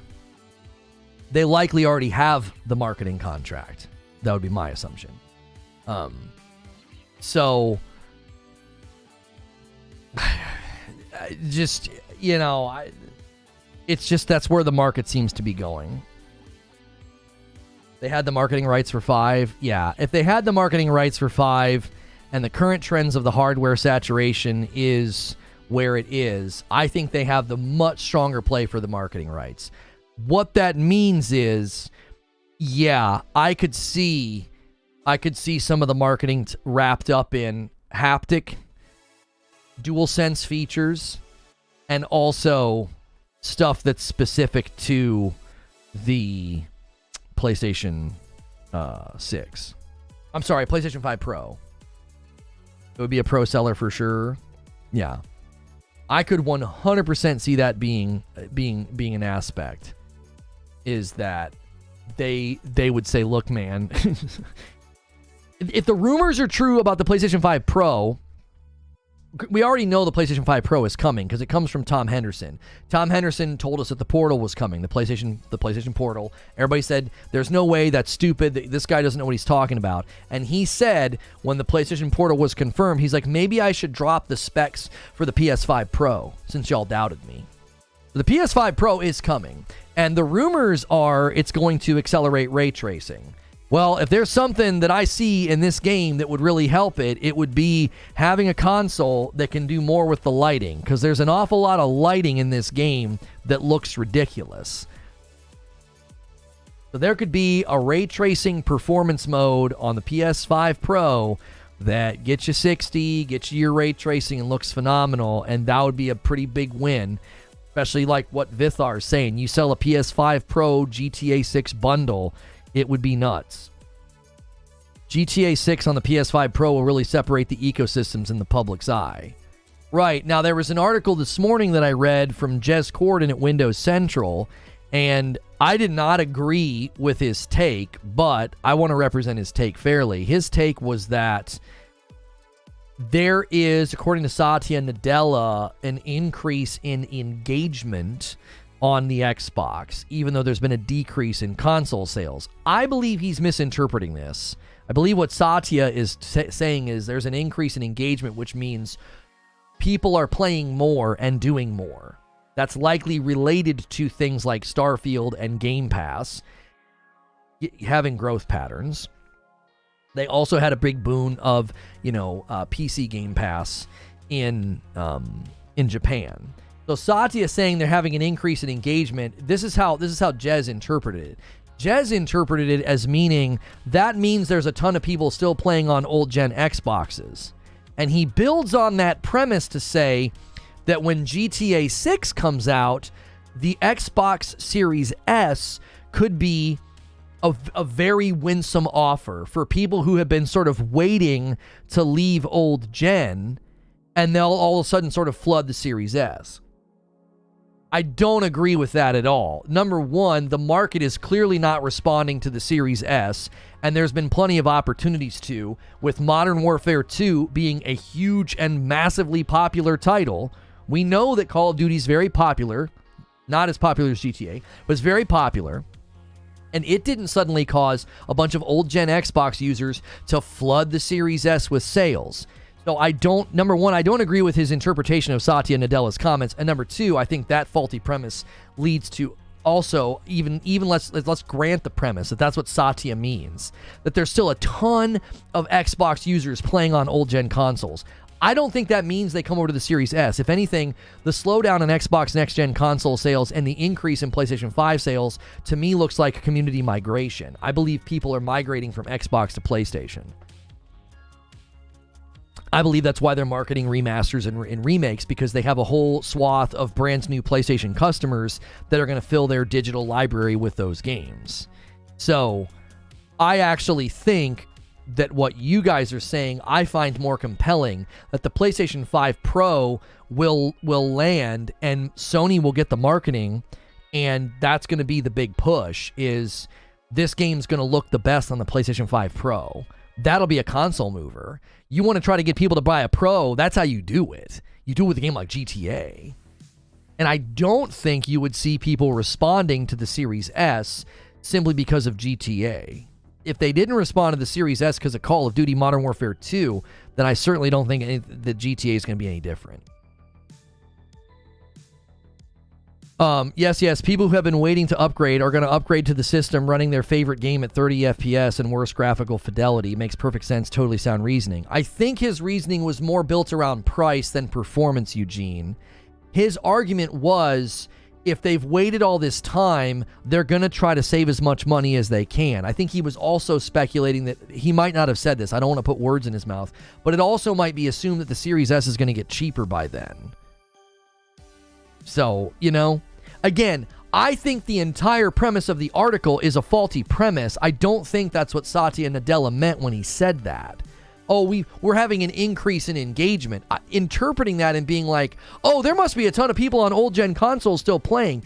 No, I think you've had some good releases like Forza and Starfield, and Game Pass has grown the last couple of years, and because of that, you're seeing more engagement now than you did previously.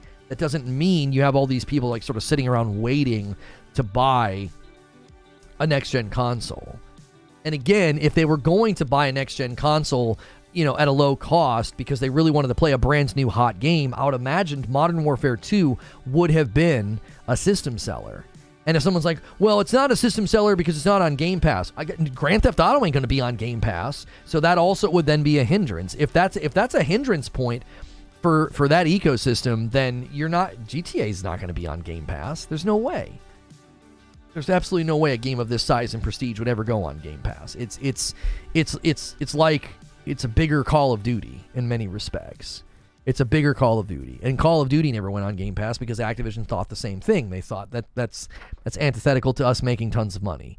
So, yeah, it wouldn't surprise me in the least. It wouldn't surprise me in the least if we see this thing land in a PlayStation marketing funnel with extra features on the PlayStation with the controller, the DualSense, and then with extra graphical options on the PS5 Pro. Wouldn't surprise me at all.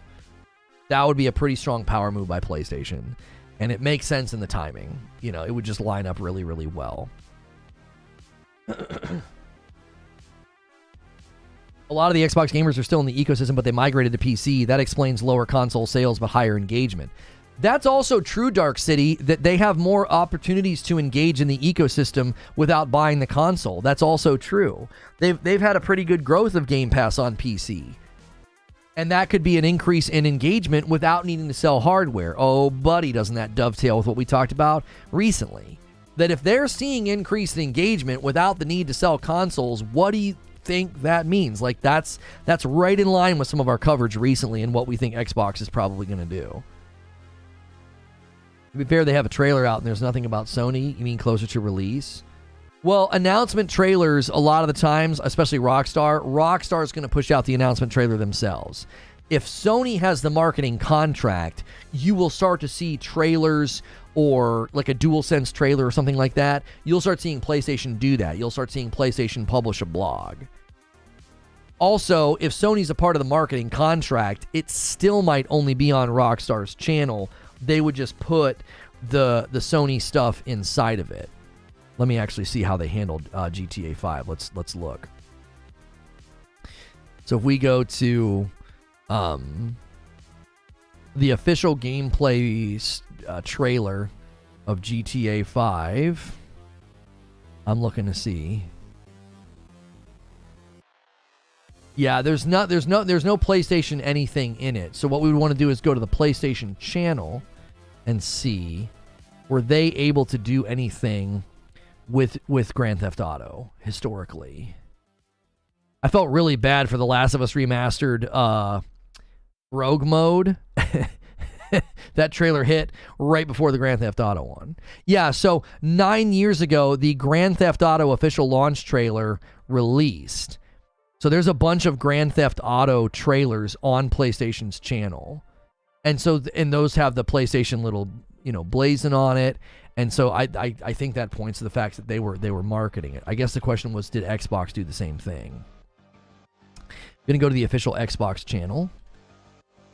And were they able to do the same thing?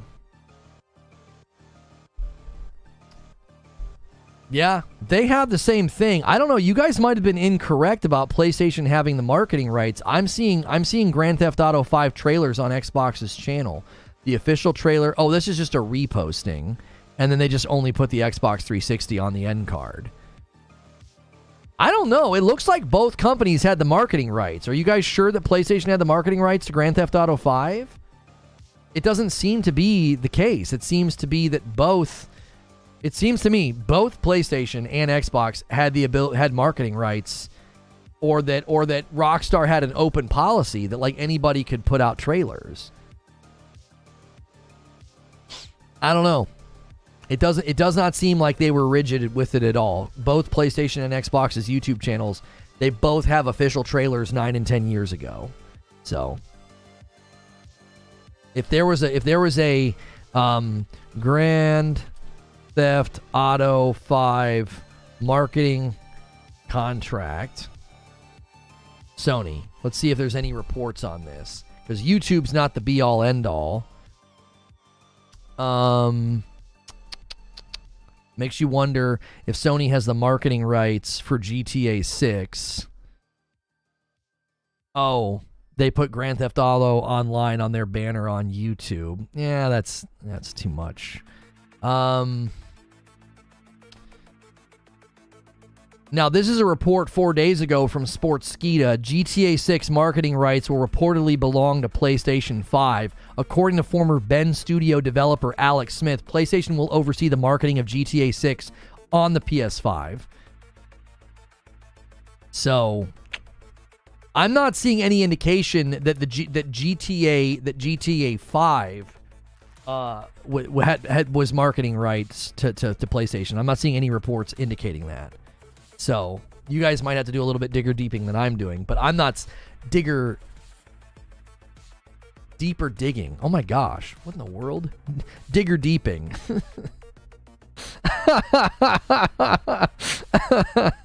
Oh man, that's terrible.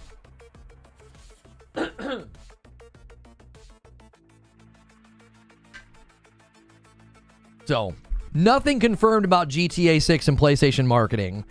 And doesn't seem to be any confirmation that they had the marketing rights to GTA 5. So, kind of up in the air. Again, given the state of things right now, I could easily be compelled to think that PlayStation they get the marketing rights. I think PlayStation's becoming they're becoming kind of a powerhouse, and I think that's going to make it really, really hard. This is one of the reasons that you know, Activision Blizzard's going to be a huge asset for Microsoft because they're going to have marketing rights to really, really big property. You know, Grand Theft Auto is big, but so's Call of Duty, so's World of Warcraft, so's Diablo, right? There's going to be a pretty strong marketing catalog there for Xbox.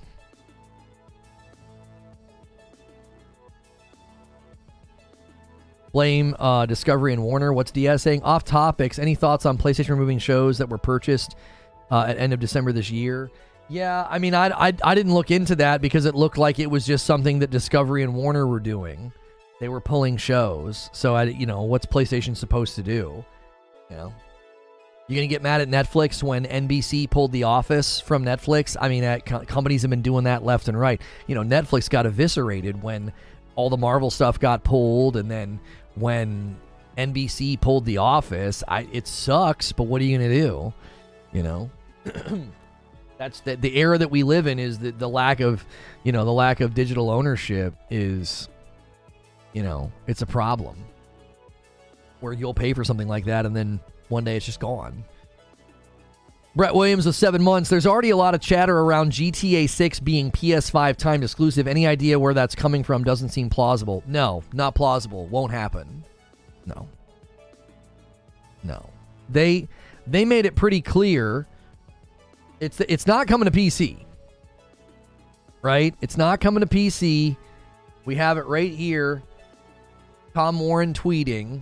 Let me pull this tweet up from Tommy War. That's his street name. It says here, welcome to Leonida. Grand Theft Auto 6 heads to the state of Leonida, home of, I hope I'm saying that right. Leonida? Neon-soaked streets of Vice City and beyond, and the biggest, most immersive evolution of Grand Theft Auto series yet. Coming in 2005 to PlayStation 5 and Xbox Series X and S. I mean, so if there is any kind of timed exclusivity there, it won't be very long. I don't think there is at all. I think that is completely made up. I don't think Rockstar would come out and say that and then, I mean, what are they going to do? I mean, I guess they could release it. Did I say 2005? 2025, sorry. I guess they could release it on PlayStation first quarter, and then Xbox in last quarter. There's no way they do that. That wouldn't make any sense. The staggered release we saw for Hogwarts was because it was on old gen and Nintendo Switch. I don't think you're going to see a staggered release for a game of this size. That doesn't say simultaneous. I don't think so, dude. No. You could see 6 months? Golly, that would be rough. That would be rough. No, it's not coming to PC at launch. It'll come to PC later. Rockstar's done that for what? How many games have they done that for? All? I don't know if it's all, but they've been doing that pretty consistently. You're curious if it's pronounced like Florida? Leonida?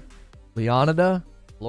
Leonida? Yeah, I don't know how you say it. Do they say it? I don't think they say it in the trailer. I don't want to play the trailer. It's got copyrighted music in it.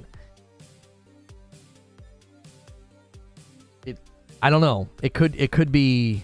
Is it a? Let's see if we can look it up. Leonida pronunciation. It looks like a Spanish word to me. Leonida. Russian, Italian. It looks like it could be Russian or Italian, according to Google. So, no way to know. I'm not going to click on any of these because I'd have to unmute my PC, and I don't want to unmute my PC. I had the trailer playing. Leonida. Oh, it would be Leonida. It would be I. It wouldn't be E. It'd be Leonida. And you'd pronounce the D as like a soft TH, but I don't know if that's how. I don't know. That would be the most entertainment I could get out of the game, watching that melt. He's trying to be funny and failing? Who's trying to be funny and failing? Rhymes with Florida? Leonida? Ponce de Leon. Leonida. Clearly a joke, bro. There's obviously at least 10,000 people still on Xbox. What? I don't see Rockstar caring about the 3,000 people left on Xbox. Oh. He's kidding around. Jiminy Christmas. You guys have got it. We've got to be able to joke, okay? Okay, you know, no, I don't want a console war. We're allowed to talk about both consoles. We're allowed to speak factually about what each console does. But if somebody wants to make a joke about there only being 3,000 people on Xbox, Jiminy Christmas, like, come on. You got to be able to laugh at that kind of stuff, dude. you have to be able to laugh. Come on. It's not that serious. It is not. It's not that serious. GTA 5 launched almost 1.5 years on PC after the console. Oh, it took that long? Oof.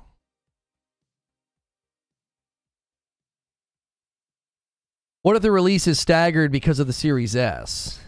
I mean, come on. Don't make me talk about that. Can we get 15 more likes on the video? Let's try to get let's check on the member count, dude. I don't want to go down the Series S road, man. Let's get a little bit. Can we get closer? Can we get closer to the game before you guys make me talk about the Series S? All right, we have 1,821 members. All right.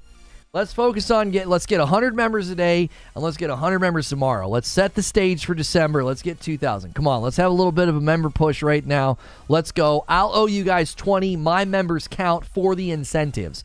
If you guys can hit 3,000 members this month, I got to sing Christmas carols on the 22nd. We'll bring back the night of Frkmas. It'll be great. We'll have drinks. We'll have dope nog is what I used to call it. It's basically just a bunch of bourbon. And I'll have to sing Christmas carols. Let's do that instead. I don't want to talk about the Series S. Because, yes, obviously a game of this size and this scope and the graphical fidelity that they're going for, sure. The weakest system on the market could potentially pose a problem. Sure. We'll see what ends up happening. Look at the PS5 announcement where Jim was pointing out their steadfast partnership with Rockstar. It was in the first paragraph. Yeah. Omar, you've got to change your name. You think that was a gotcha? Come on, the COD franchise is valued over $30 billion. What's Omar saying? If we want to trash PlayStation, let's talk about the price hike to keep bringing users better value, followed by Lego 2K Drive being our free game this month. I'm not sure what you're. So you wait. What are you talking about? You talking about PS Plus? What are you criticizing, Omar? Bro, I get another Baldur's Gate debacle when I have another Baldur's Gate debacle when GTA 6 drops. I'm trading in my Series X for a PS5, says Noberto. So they said Vice City and more. What other parts are we seeing? DK Bager says, come on, guys. The man asked for 100 members. Let's do it. You guys are halfway there. And he bumps the line to 53. Thank you so much, DK Bager. Ever faithful with those single gifteds, man. Thank you very much. He means my comment on GTA. Oh, what did you say about GTA, Omar? Oh, Power Boss says, I looked away for a second, pulling up mic, and I missed what was going on. Oh, okay. You're good. You're good, Power Boss. You're good. Although, interesting. Great choice. I think the PS5 Pro is going to go for $600. That seems like the threshold for customers. I probably would agree with that. Yeah, $599 is probably about as high as they could go. Maybe $649. I think that's pushing it. As soon as it's not a $599, as soon as that 6 is on there, people are gonna be like, "Say what?" You know. Yo, Michael Truesdale keeps the gifted member train going, and he gifts one. Many hands make light work, guys. A bunch of single gifteds would really add up quick. Let's get it going. 54, almost 20 away from 75. Another single would lay it up for, see if we can bait one of the big boys. They're in chat. They're in chat. Online MVP drop one today. Some of the other guys might be hanging out. You never know. They lurk in the shadows. The Pro will be $499. Oh, I don't think so. No. Michael does another one. Lays it up to 55 out of 75. He lays the trap. We'll see if that's enough. Thank you so much, Michael. Yeah, I don't think $499 for the Pro. Absolutely not. No, they raised the price of the new model. The PlayStation 5 new model, like the slimmer model, the digital's $50 more. I can't see them. It's $450 right now for a PS5 digital. I can't see the Pro going for $50 more. Yo, Bernard jumps in and bumps the line a little bit more. The Pro will have to have one heck of an upgrade over the PS5 and Slim to justify the price. I think they'll be able to do it. I think they'll be able to push 4K performance modes. 4K performance modes, I think, is going to be the goal. If they can run with that headline, yeah, I think it's going to be $599. $600 easy for the Pro. If they can run with the headline of 4K performance modes, if they can latch on to GTA 6 gameplay or like GTA 6 marketing, right? The Grand Theft Auto 6 trailer is, I think, setting expectations about graphics, and people will say that we shouldn't do that with an announcement trailer. I don't agree. Do I need to sue Rockstar Games for using my twerking clip?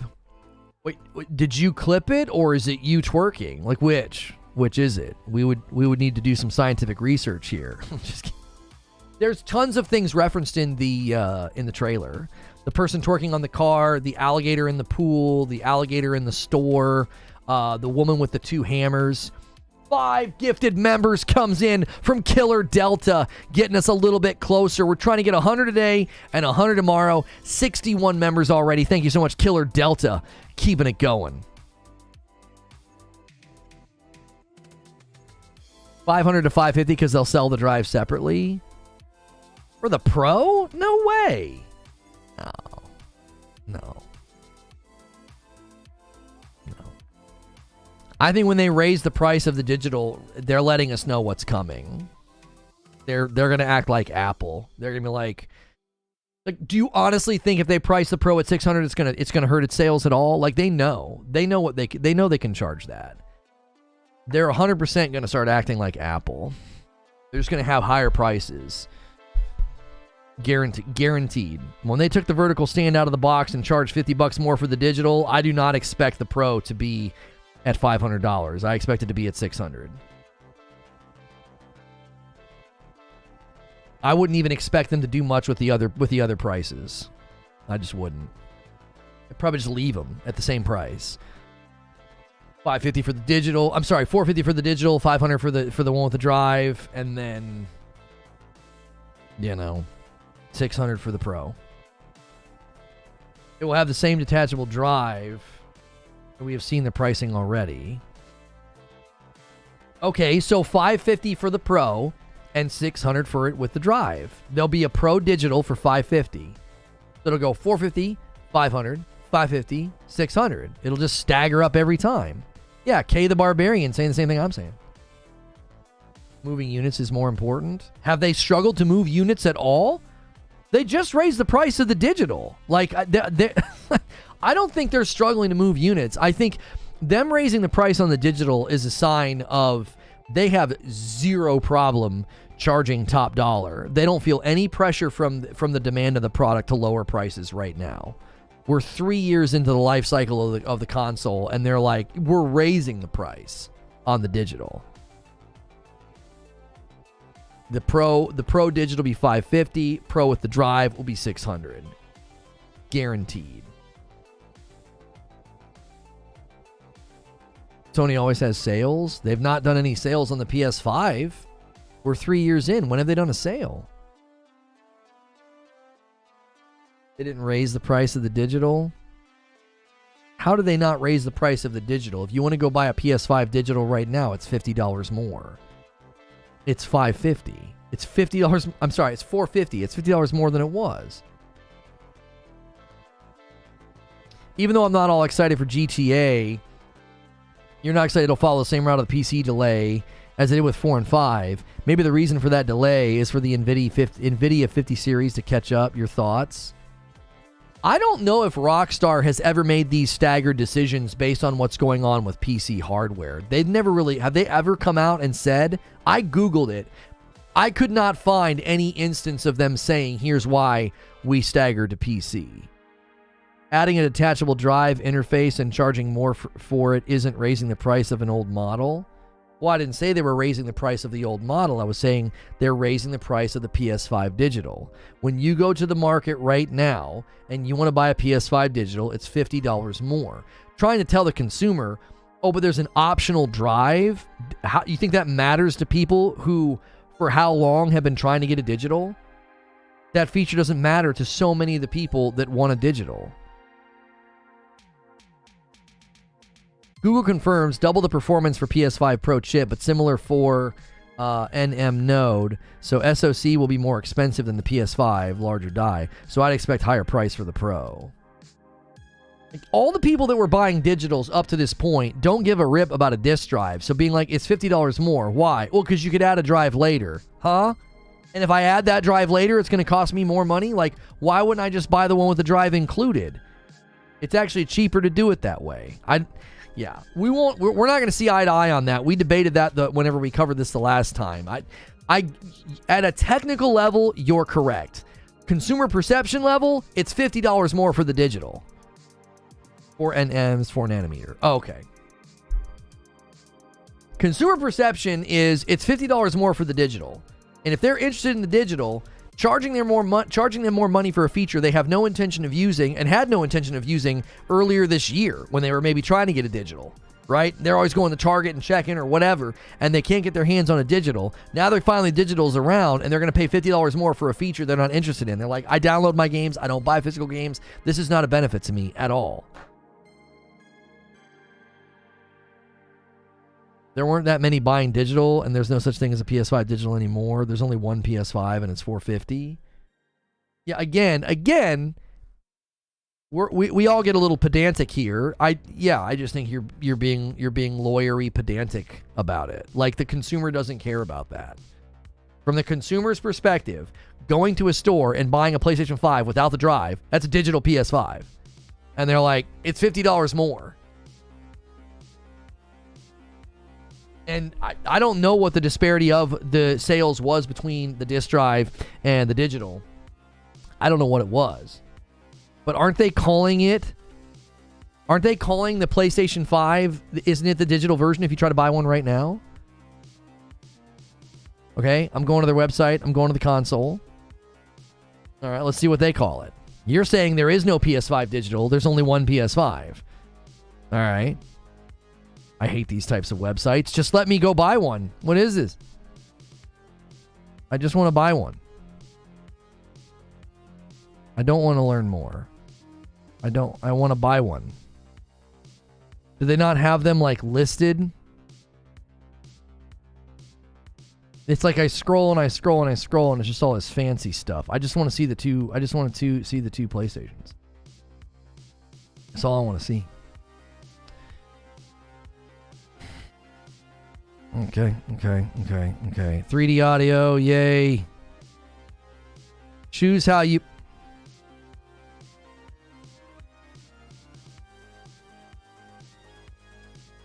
Love it. I love it when... This is PlayStation's official website. PS5 Digital Edition. That's what they're calling it. So... demonstrated by PlayStation's own website, there is a PS5 digital. They call it digital. So the consumer, all the consumer knows is, time to go buy a digital, and it's $50 more. And doesn't come with the vertical stand. I'm spending more, and I'm getting less in the box. But you're getting the ability to add a disc drive later. The person in the market for a digital console, you think they care about that? Again, I'm talking from the consumer's perspective. What'd Doc Dark say? I fell for the power narrative with the Series X when I was told it depends on how the devs use the system. Will a PS5 Pro be used properly? Should I risk it? Here's my take on that, Doc. I think that's a good question. The current rumors are that the PS5 Pro will accelerate ray tracing. In my research into ray tracing, I changed my mind about ray tracing. There was a time where I thought ray tracing was a gimmick that murdered performance. But the more research I have done into ray tracing, the more I have discovered that developers are really, really wanting to use ray tracing. It automates a lot of the lighting work that they typically have to do.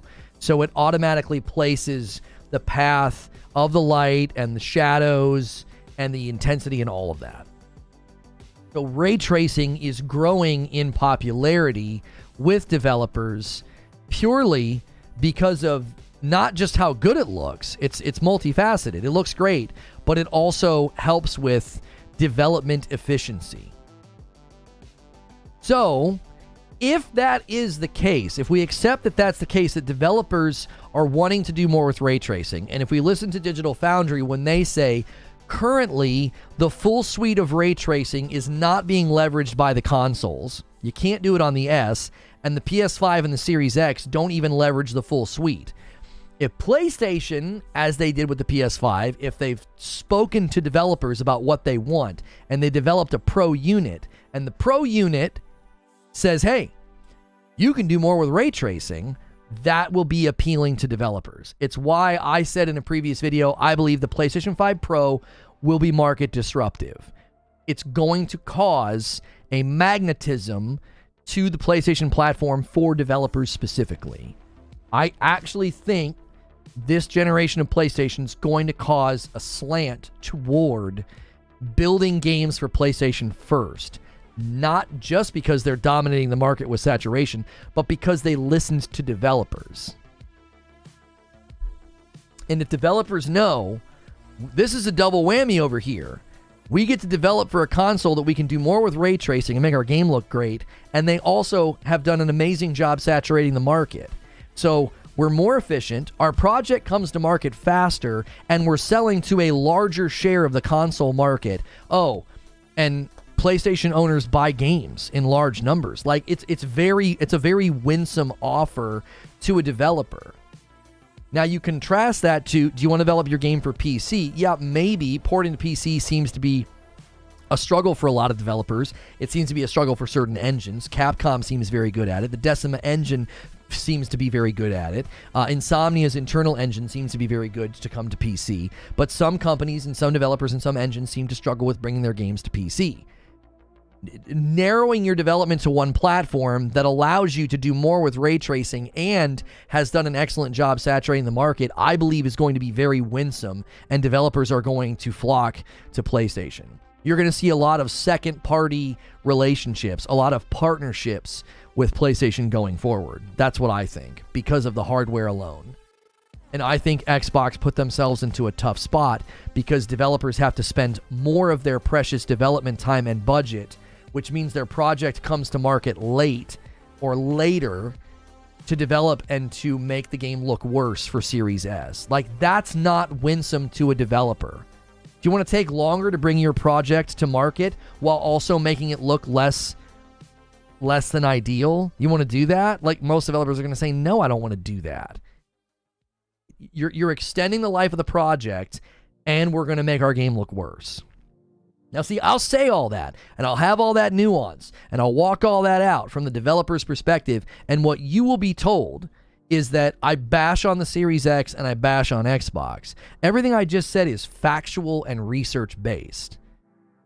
But it'll get clipped, and it'll get thrown on Twitter, and I'll be told that I'm a pony who bashes Xbox and bashes the Series S. It's because people bought a Series S, and they take it personally when they feel that I'm being critical of it. I'm not being critical of the consumer or the Series S as a piece of hardware.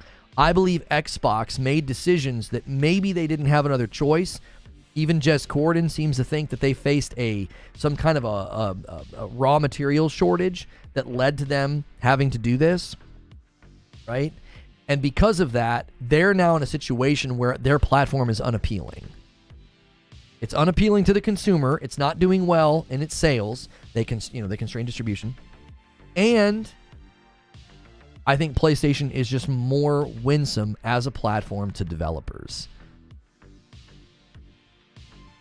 And GTA 6 could be a huge tipping point, because if GTA 6 launches with extra features on the PS5 Pro, that will have an impact on the industry. You will see developers take note of that. I think developers took note of what happened with Baldur's Gate 3 and the Lord of the Rings Mines of Moria game. I think developers are taking note that the games are coming late and missing features. Like, nobody wants to do that. Should the Xbox make a Pro as well? I think the reason they can't make a Pro, Doc, number one, no demand. Number two, they would then have a 3-tiered system instead of a 2-tiered system.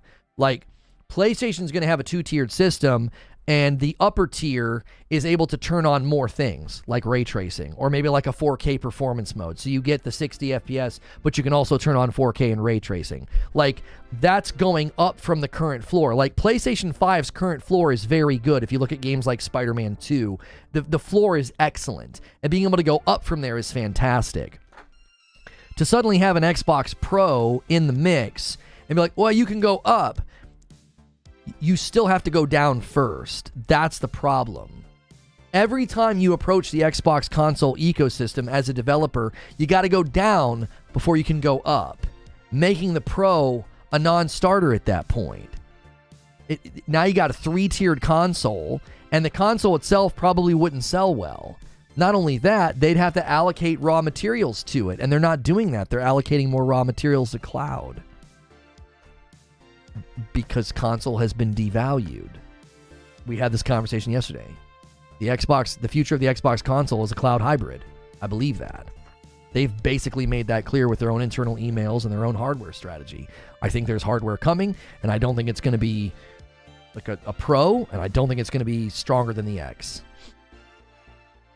based on their own documents and their own emails. And none of that's hate. That's just everything I've just said is research based. It's not at all like I don't like Xbox. These are what the email said. These are what developers have said. This is what developers are doing. Like, that's just all research and facts based. Like, I have no axe to grind against Xbox. I've been wanting them to do something different. They're not doing what I wanted them to do. That's not an axe. That's just consumer disappointment. Eugene says the PS5 Pro just means they make the same game they're doing now, and they just don't turn off things. The Series S forced them to do more than just turn off things. That's right. You got to rip out features. You got to optimize. You got to turn stuff down. It's not a great situation to be in, and that's why a game like GTA 6 will potentially be a pretty pivotal moment. I think it'll secure. It'll secure in a lot of people's minds, like, where they want to play next-gen games. You know, I think that'll be the big change. I think you could even see GTA 6 catapult Xbox's cloud efforts if they can get xCloud running with better capacity and better performance, and they could basically let you play GTA 6 through their cloud. I think that's the big thing I'm looking for from Xbox going forward. Not as a consumer, because I'm not really interested in cloud gaming until the infrastructure gets better. But I'm interested to see if that's the route they take, if they start really pushing cloud. They keep play anywhere, any screen, play anywhere, any screen, screen. Okay, they're laying railroad track to basically say, play all these games on cloud. And if they can push the quality and give you like 4K, and if they can push capacity so you're not sitting around waiting, that could be their road out of this. I think Xbox wants to be the McDonald's of gaming. I mean, McDonald's does make money, but they aren't considered the best food. Right, but they're on every street corner. So if every TV that you turn on has Disney Plus, Hulu, Netflix, and a Game Pass app, and every mobile device and every iPad out there is, hey, imagine all the people that boot up Candy Crush suddenly getting advertisements for, play Candy Crush and get a monthly allotment of currency in the game by signing up for Game Pass. Do you ever think about that? You ever think about the influx of Game Pass subscribers they could get just by like one pop-up in Candy Crush? Yeah, this really valuable currency in Candy Crush that helps you out Yeah, we'll give you some every month. Just sign up for Game Pass. You know, we'll do monthly events and pushes just for Game Pass users. Some of their plays for revenue and subscriber influx, I think, are going to be huge, and it's not going to be what we're accustomed to. It's not going to be the big AAA blockbusters. I think they're going to take very unconventional routes. I'm about to clip you saying that. Look, man, if you don't think they're going to leverage Candy Crush to get people onto Game Pass, if they're not going to leverage King Mobile to get people onto Game Pass, like you said, dude, they want to, McDonald's. They want to be on every street corner. McDonald's wins through quantity, not through quality. You're not buying a 5-star restaurant cheeseburger. You're buying a cheeseburger you can get in 5 minutes, and that's the difference. It's not a 5-star cheeseburger, but you can get it in 5 minutes. Probably under 5 minutes. And that's the value they're selling you.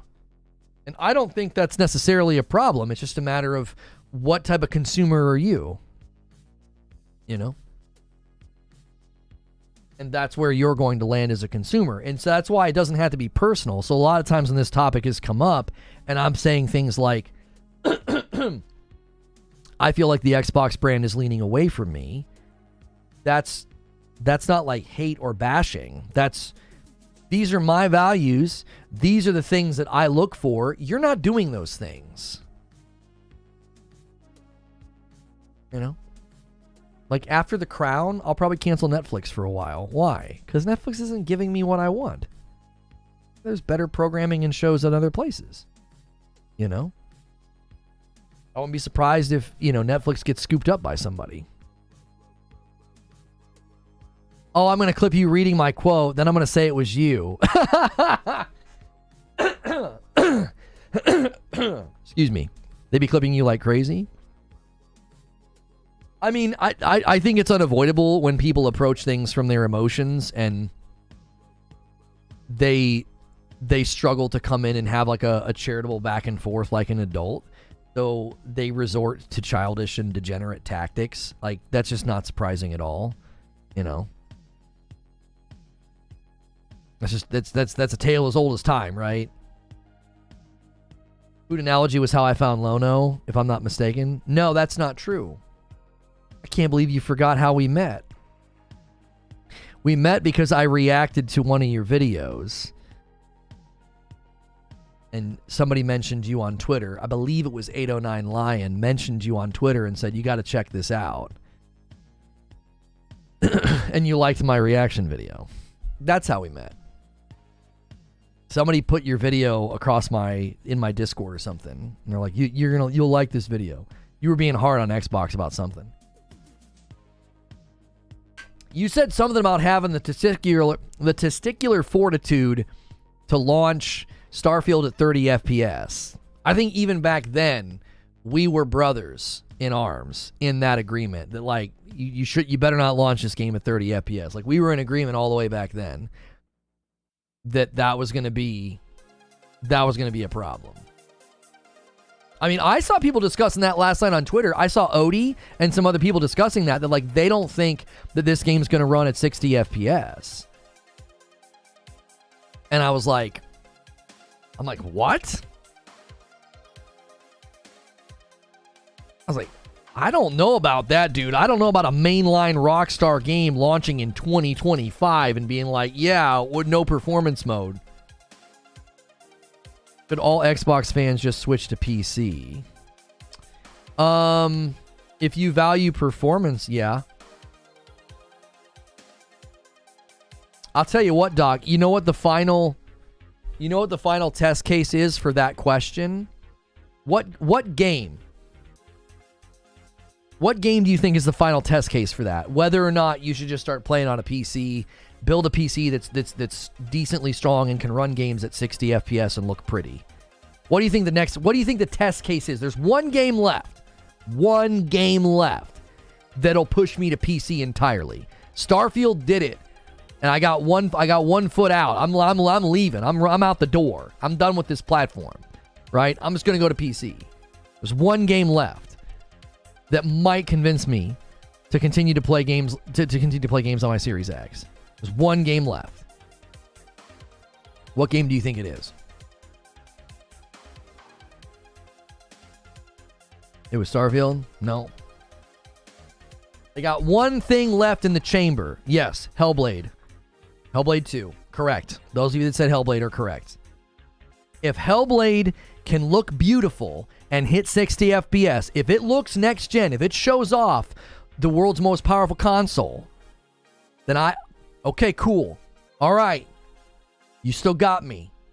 You still got me. But if Hellblade 2 looks and runs poorly on my X, or it's barely distinguishable from the Series S, I'm done. I'm done. It'll be a Game Pass machine for my kids. I will play Xbox first-party titles on my PC from that point on. I won't even look back. That's the last game.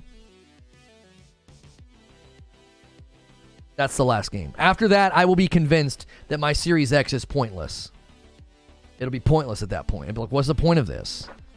I played Starfield on PC and got better performance. If I had to do the same thing with Hellblade, and I'm not talking about just looking prettier. I'm talking about like 60 FPS. Can you give me 60 FPS and look like a next-gen title? If you can't do that on my Series X, then I literally bought a false promise, and I'm done at that point. I'm walking away. It'll be a Game Pass machine for my kids, and I will play Xbox titles on a PC every time from that point on. There'll be no reason to even consider the alternative. Hellblade will be 60. I need stable 60. I need a next-gen game. I don't just need like, oh, it hits 60 sometimes.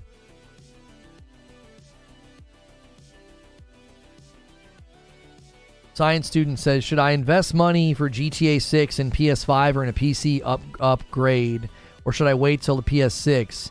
Because they will surely make enhanced graphics versions for PS6 and PC in 2027. Bro, I have no idea. You want to sit around, and if you're operating on the assumption that the PS6 is coming in 2027, I don't think you're correct. I think it's probably 2028. I don't know. You want to wait that long to play a game that could be generation defining? I mean, that's your choice. Javier Coda says, me too, Lono. I'm with you on that. A spot down there, dude, right in the small of the back. It'll be such a big pop when it lets go. Do you think Stellar Blade for PS5 will have stable 60 FPS? I've not seen enough to make a judgment call there. I would imagine anybody making a game with any sort of exclusivity to PS5 needs to not do what Final Fantasy did. Or I'm not going to be pleased. You know what I'm saying? I've not seen enough of Stellar Blade, but if Stellar Blade pulls a Final Fantasy 16, I'll be irritated. I've been consistently critical about that. You know?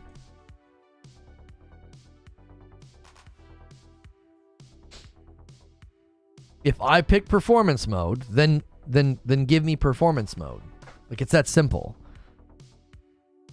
If I order a pepperoni pizza and you give it to me and I'm like, there's only pepperoni on half the pizza, and you're like, yeah, but it's there. Like that, no. Give me performance mode. Will you get 60 FPS in combat? No, that's not. Give me performance mode. It's what I'm clicking on. Right? Final Fantasy 16's performance mode is not a performance mode. It isn't. It's performance mode in combat. Like it's the stupidest thing. It's probably, yeah, it's the most critical and the most irritated I've been with something on my PS5. Is I can boot up literally any game, and when I choose performance mode, that's what I get. But not in that game. It's not that bad. Oh yes, it is.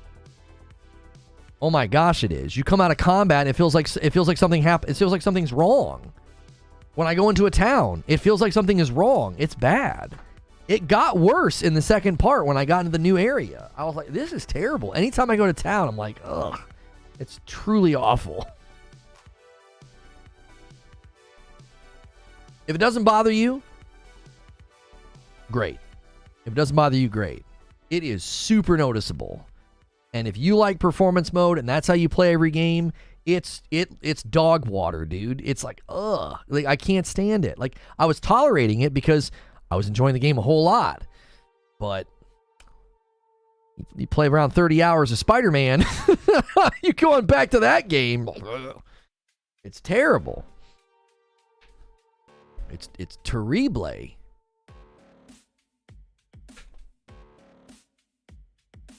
Shockwave says, Javier Cotto. I don't just randomly yell Javier Cotto. That's an earned shout. Which, by the way, guys, we're close to 1,900 members. We were pushing for 100 today and 100 tomorrow. If we hit 75, I'll owe you 15. I will gift those members at the end of this stream. We do not have an upload today. We were not planning on doing an upload because we just assumed we would boot up, we would watch the trailer, and that would sort of just eat all day. And anything else I tried to do wouldn't do well. Well, that obviously got shot to sunshine because the trailer got pushed out early because of the leaker. So we went with more of a traditional monologue format, discussion format, but that meant I didn't record an upload. Instead of recording an upload, I was playing a game that I'm going to review for you guys.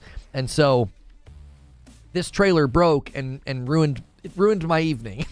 I had to completely change my schedule. I had to come down, and instead of sitting on the couch with my wife and watching a TV show and relaxing, I had to write like half the monologue. Yeah. So no upload today. So I'm going to give you guys a little bit of time. If you guys want to push the members, feel free to push the members. I'll give you about 10 minutes. I'm going to schedule our debrief. It's going to be a debrief on today's stream. That's a great reason to be a member. A great reason to be a member is these debriefs. The day doesn't end for the members. They're able to continue watching and continue hanging out. And if you got a gifted membership, that means you can come with us. If you've never done a membership before on YouTube, it's $5 and you get a ton of extra content. You get a badge, you get emotes, you get into our members-only Discord. That's $5 for the entire month. And it supports me directly. And I'll set our member stream for 12:45. Yo, DK Beggar always keeps the line moving. So faithful with those single gifts. It takes us to 62. It'll be a brief debrief. Yeah, we got work to do. So it will be a brief debrief. It'll be a brief. It'll be a brief debrief. Debrief about briefs. Okay, there we go. Okay.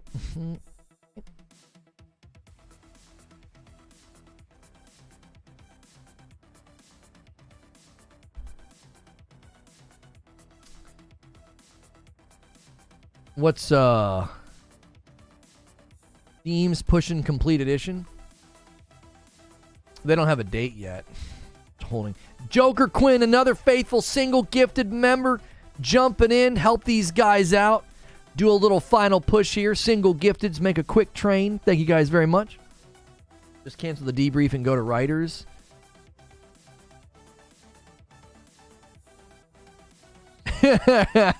Cruiser says, I'm not trying to hear any excuses about not being ready. What did Abe say? Oh, just cancel the debrief and go to writers. No. Anytime we get new members, I want to at least hang out for 30 minutes or so. Killer Delta helps out. We got a little single gifted train, guys. Hop on, push us at least to 75. I'll owe you guys 15. I'll do the 15 right at the buzzer. This is a great time to do this. It's at the end of the stream. Mostly very faithful viewers are hanging out at this point. The Legacy is here all of the time. He got a gifted, and Chase Irons is here all the time. You know, I appreciate seeing names like that get a gifted membership. Like, the Legacy has a gold badge and just got a gifted. So we like seeing people be able to maintain those streaks and be able to continue hang out. Not everybody can afford a membership, and those gifteds really, really help out. If you've ever received a gifted membership and you're like, hey, I could pay for my own, just pay it forward, gift a member to somebody else. If you can't afford a membership right now, we greatly appreciate you supporting the channel by listening, lurking, viewing. Hitting the like button helps. Hitting subscribe helps. Chatting, leaving comments, all those things help. You don't ever feel like you have to do a membership. And the more often you're here, the more likely you will get a membership. Real great thing to do right now is to do one final push for 500 likes. That will help this video. When I'm no longer live, these entire broadcasts are available, and that does help us out. Did you see I finally got a gifted? I did see that you finally got a gifted. Yo, Chase Irons hits 65. There it is. Potentially tempting somebody to drop a 10 bomb. Nice layup. Chase Irons, 65 out of 75. I did notice that you finally got a gifted. I guess I am curious. You created your account less than a month ago, and I'm curious as to why. If you're in here on an alt, I'd not really interested in that. It's always a bit peculiar when you made your account on my birthday. Like, always a little strange in my mind. Brand new account, stumbled into my channel. I don't know about that. Got a lot of people doing that recently. The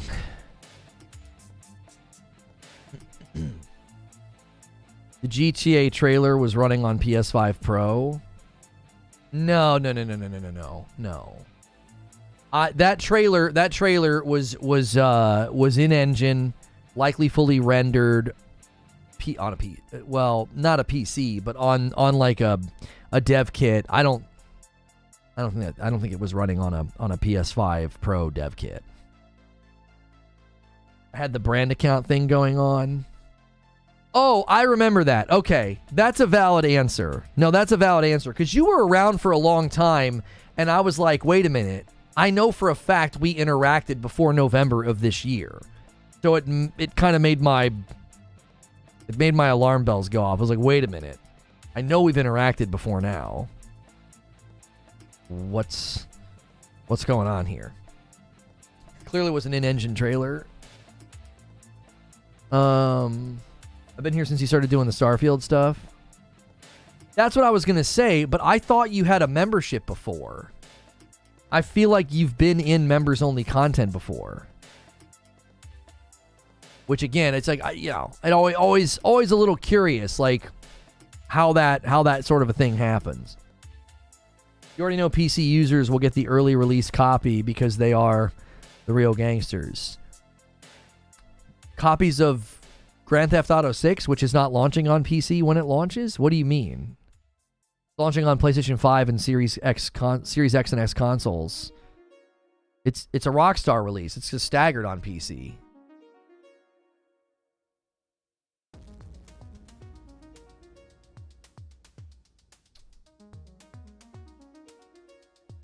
Maybe gifted? Well, he has a white badge because he's on a brand new account. They were showing the Switch version. But the point stands, we've gotten far too away from daily food analogies. This is not the way. I had to delete my second alt thing and remake it.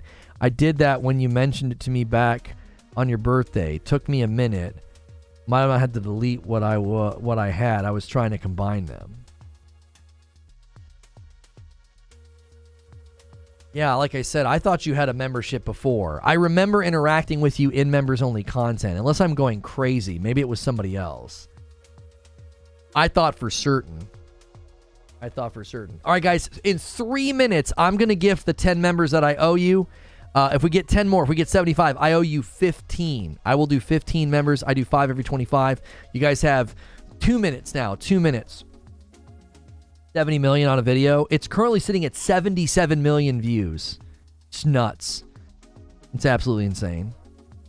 His old name was Power Boss. I remember we were trying to get him a membership on my birthday and he couldn't get it and we couldn't figure out what was going on. Sneaky Fat Guy upgrades to Reforge Rider. Thank you so much for doing that. That's an easy way to jump out of the gifted member pool. If you want to take your own membership and pay for it, you can upgrade for $1 to Reforge Rider. That's our end of the day segment where we plan the next day. Gift me, please. We don't have the ability to target anybody with a gifted membership. I wish we could, but we don't have the ability to do that. You just have to kind of hang out and hope to get one. You might get one. I'm going to gift 10 in a second here. I'm going to gift 10 in a second. Unless we hit 75, then I'll gift 15. I'll gift more. Sometimes we do like a scramble at the end of the stream, like slam a bunch in. People like to keep me from going to the next segment. They've done that before. Held me hostage. Your day one. You don't care if it's 30 FPS? Oh, I certainly do. I agree with what Hey It's Ollie's saying. Like, I think releasing a Grand Theft Auto in 2025 without a performance mode would be, I think that'd be a deal breaker for a lot of people. They'd be like, what? You know? Yeah, you're 5 years in to the life cycle of the console. I cannot think that people would be okay with that.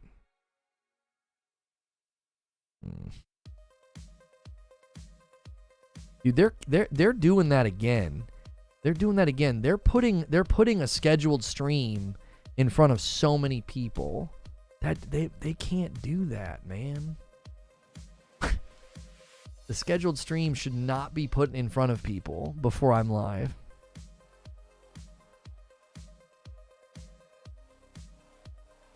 Sorry, y'all. I bought more unneeded RGB fans, so the fun money fund is a little thin right now. Yeah, guys, that's fine. Zubair can't do it. Okay, it's 12:45. I'm going to do the 10 that I owe, and then we're going to get out of here.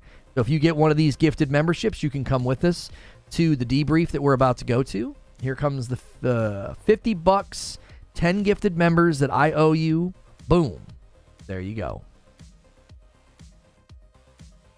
I don't know about a deal breaker.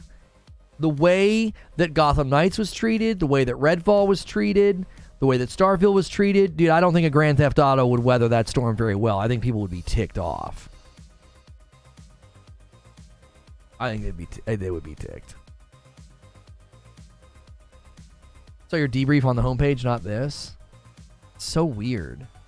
We had 80,000 impressions on this video before I went live. That's terrible. Like, that's terrible. That's too many impressions. Give me those impressions once I'm live, not before I'm live. YouTube's back to its old ways again. Like, that doesn't help. That doesn't help. 80,000 impressions on just a thumbnail. It's like, what the frick? Okay, if you just got a gifted membership, I'm going to do, hang on a second. This is set to auto start. Hang on. The second stream's not set right. Give me 1 second. I have to refresh and uncheck this. In auto start, I can't go live. It won't let me. There we go. All right, I'm going to put a link in chat, and that's where we're headed. You can also ride the redirect. If redirect doesn't work, you'll have to come back to the YouTube channel and scroll down to the members only playlist to find it. Or go to your live.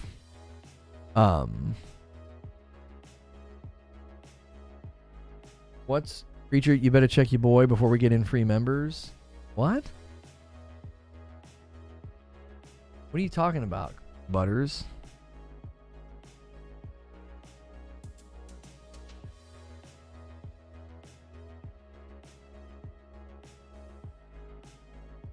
The outrage doesn't matter if it doesn't really lead to reduced sales. I mean, I guess that's true. All right. There's a link in chat. Hang on. I'm going to start the new stream and redirect. Thanks so much for being a member. If this showed up in your feed or you got an announcement or like a ping that like you got a gifted member or whatever, we had 65 members today that were gifted. I gifted 10 of my own. So 75 new members today. If this is the first time you've gotten a membership or you're a longtime member, man, welcome back in. We're going to debrief today on the GTA 6 live stream and the trailer. We were going to watch it together, but because of the leaker, it got pushed early, so I didn't have an upload today. Ordinarily, we do a talk show and then an upload. We didn't think that was a good idea the day that the GTA 6 trailer was going to hit. We're like, we'll just react to it, and then we'll get out of there instead of trying to do an upload. An upload on any other topic would have just not done well. But I couldn't record an upload because I didn't have time. I had to pivot in the evening. So I'm going to end the previous stream, and I'm going to bring everybody over through Redirect, who is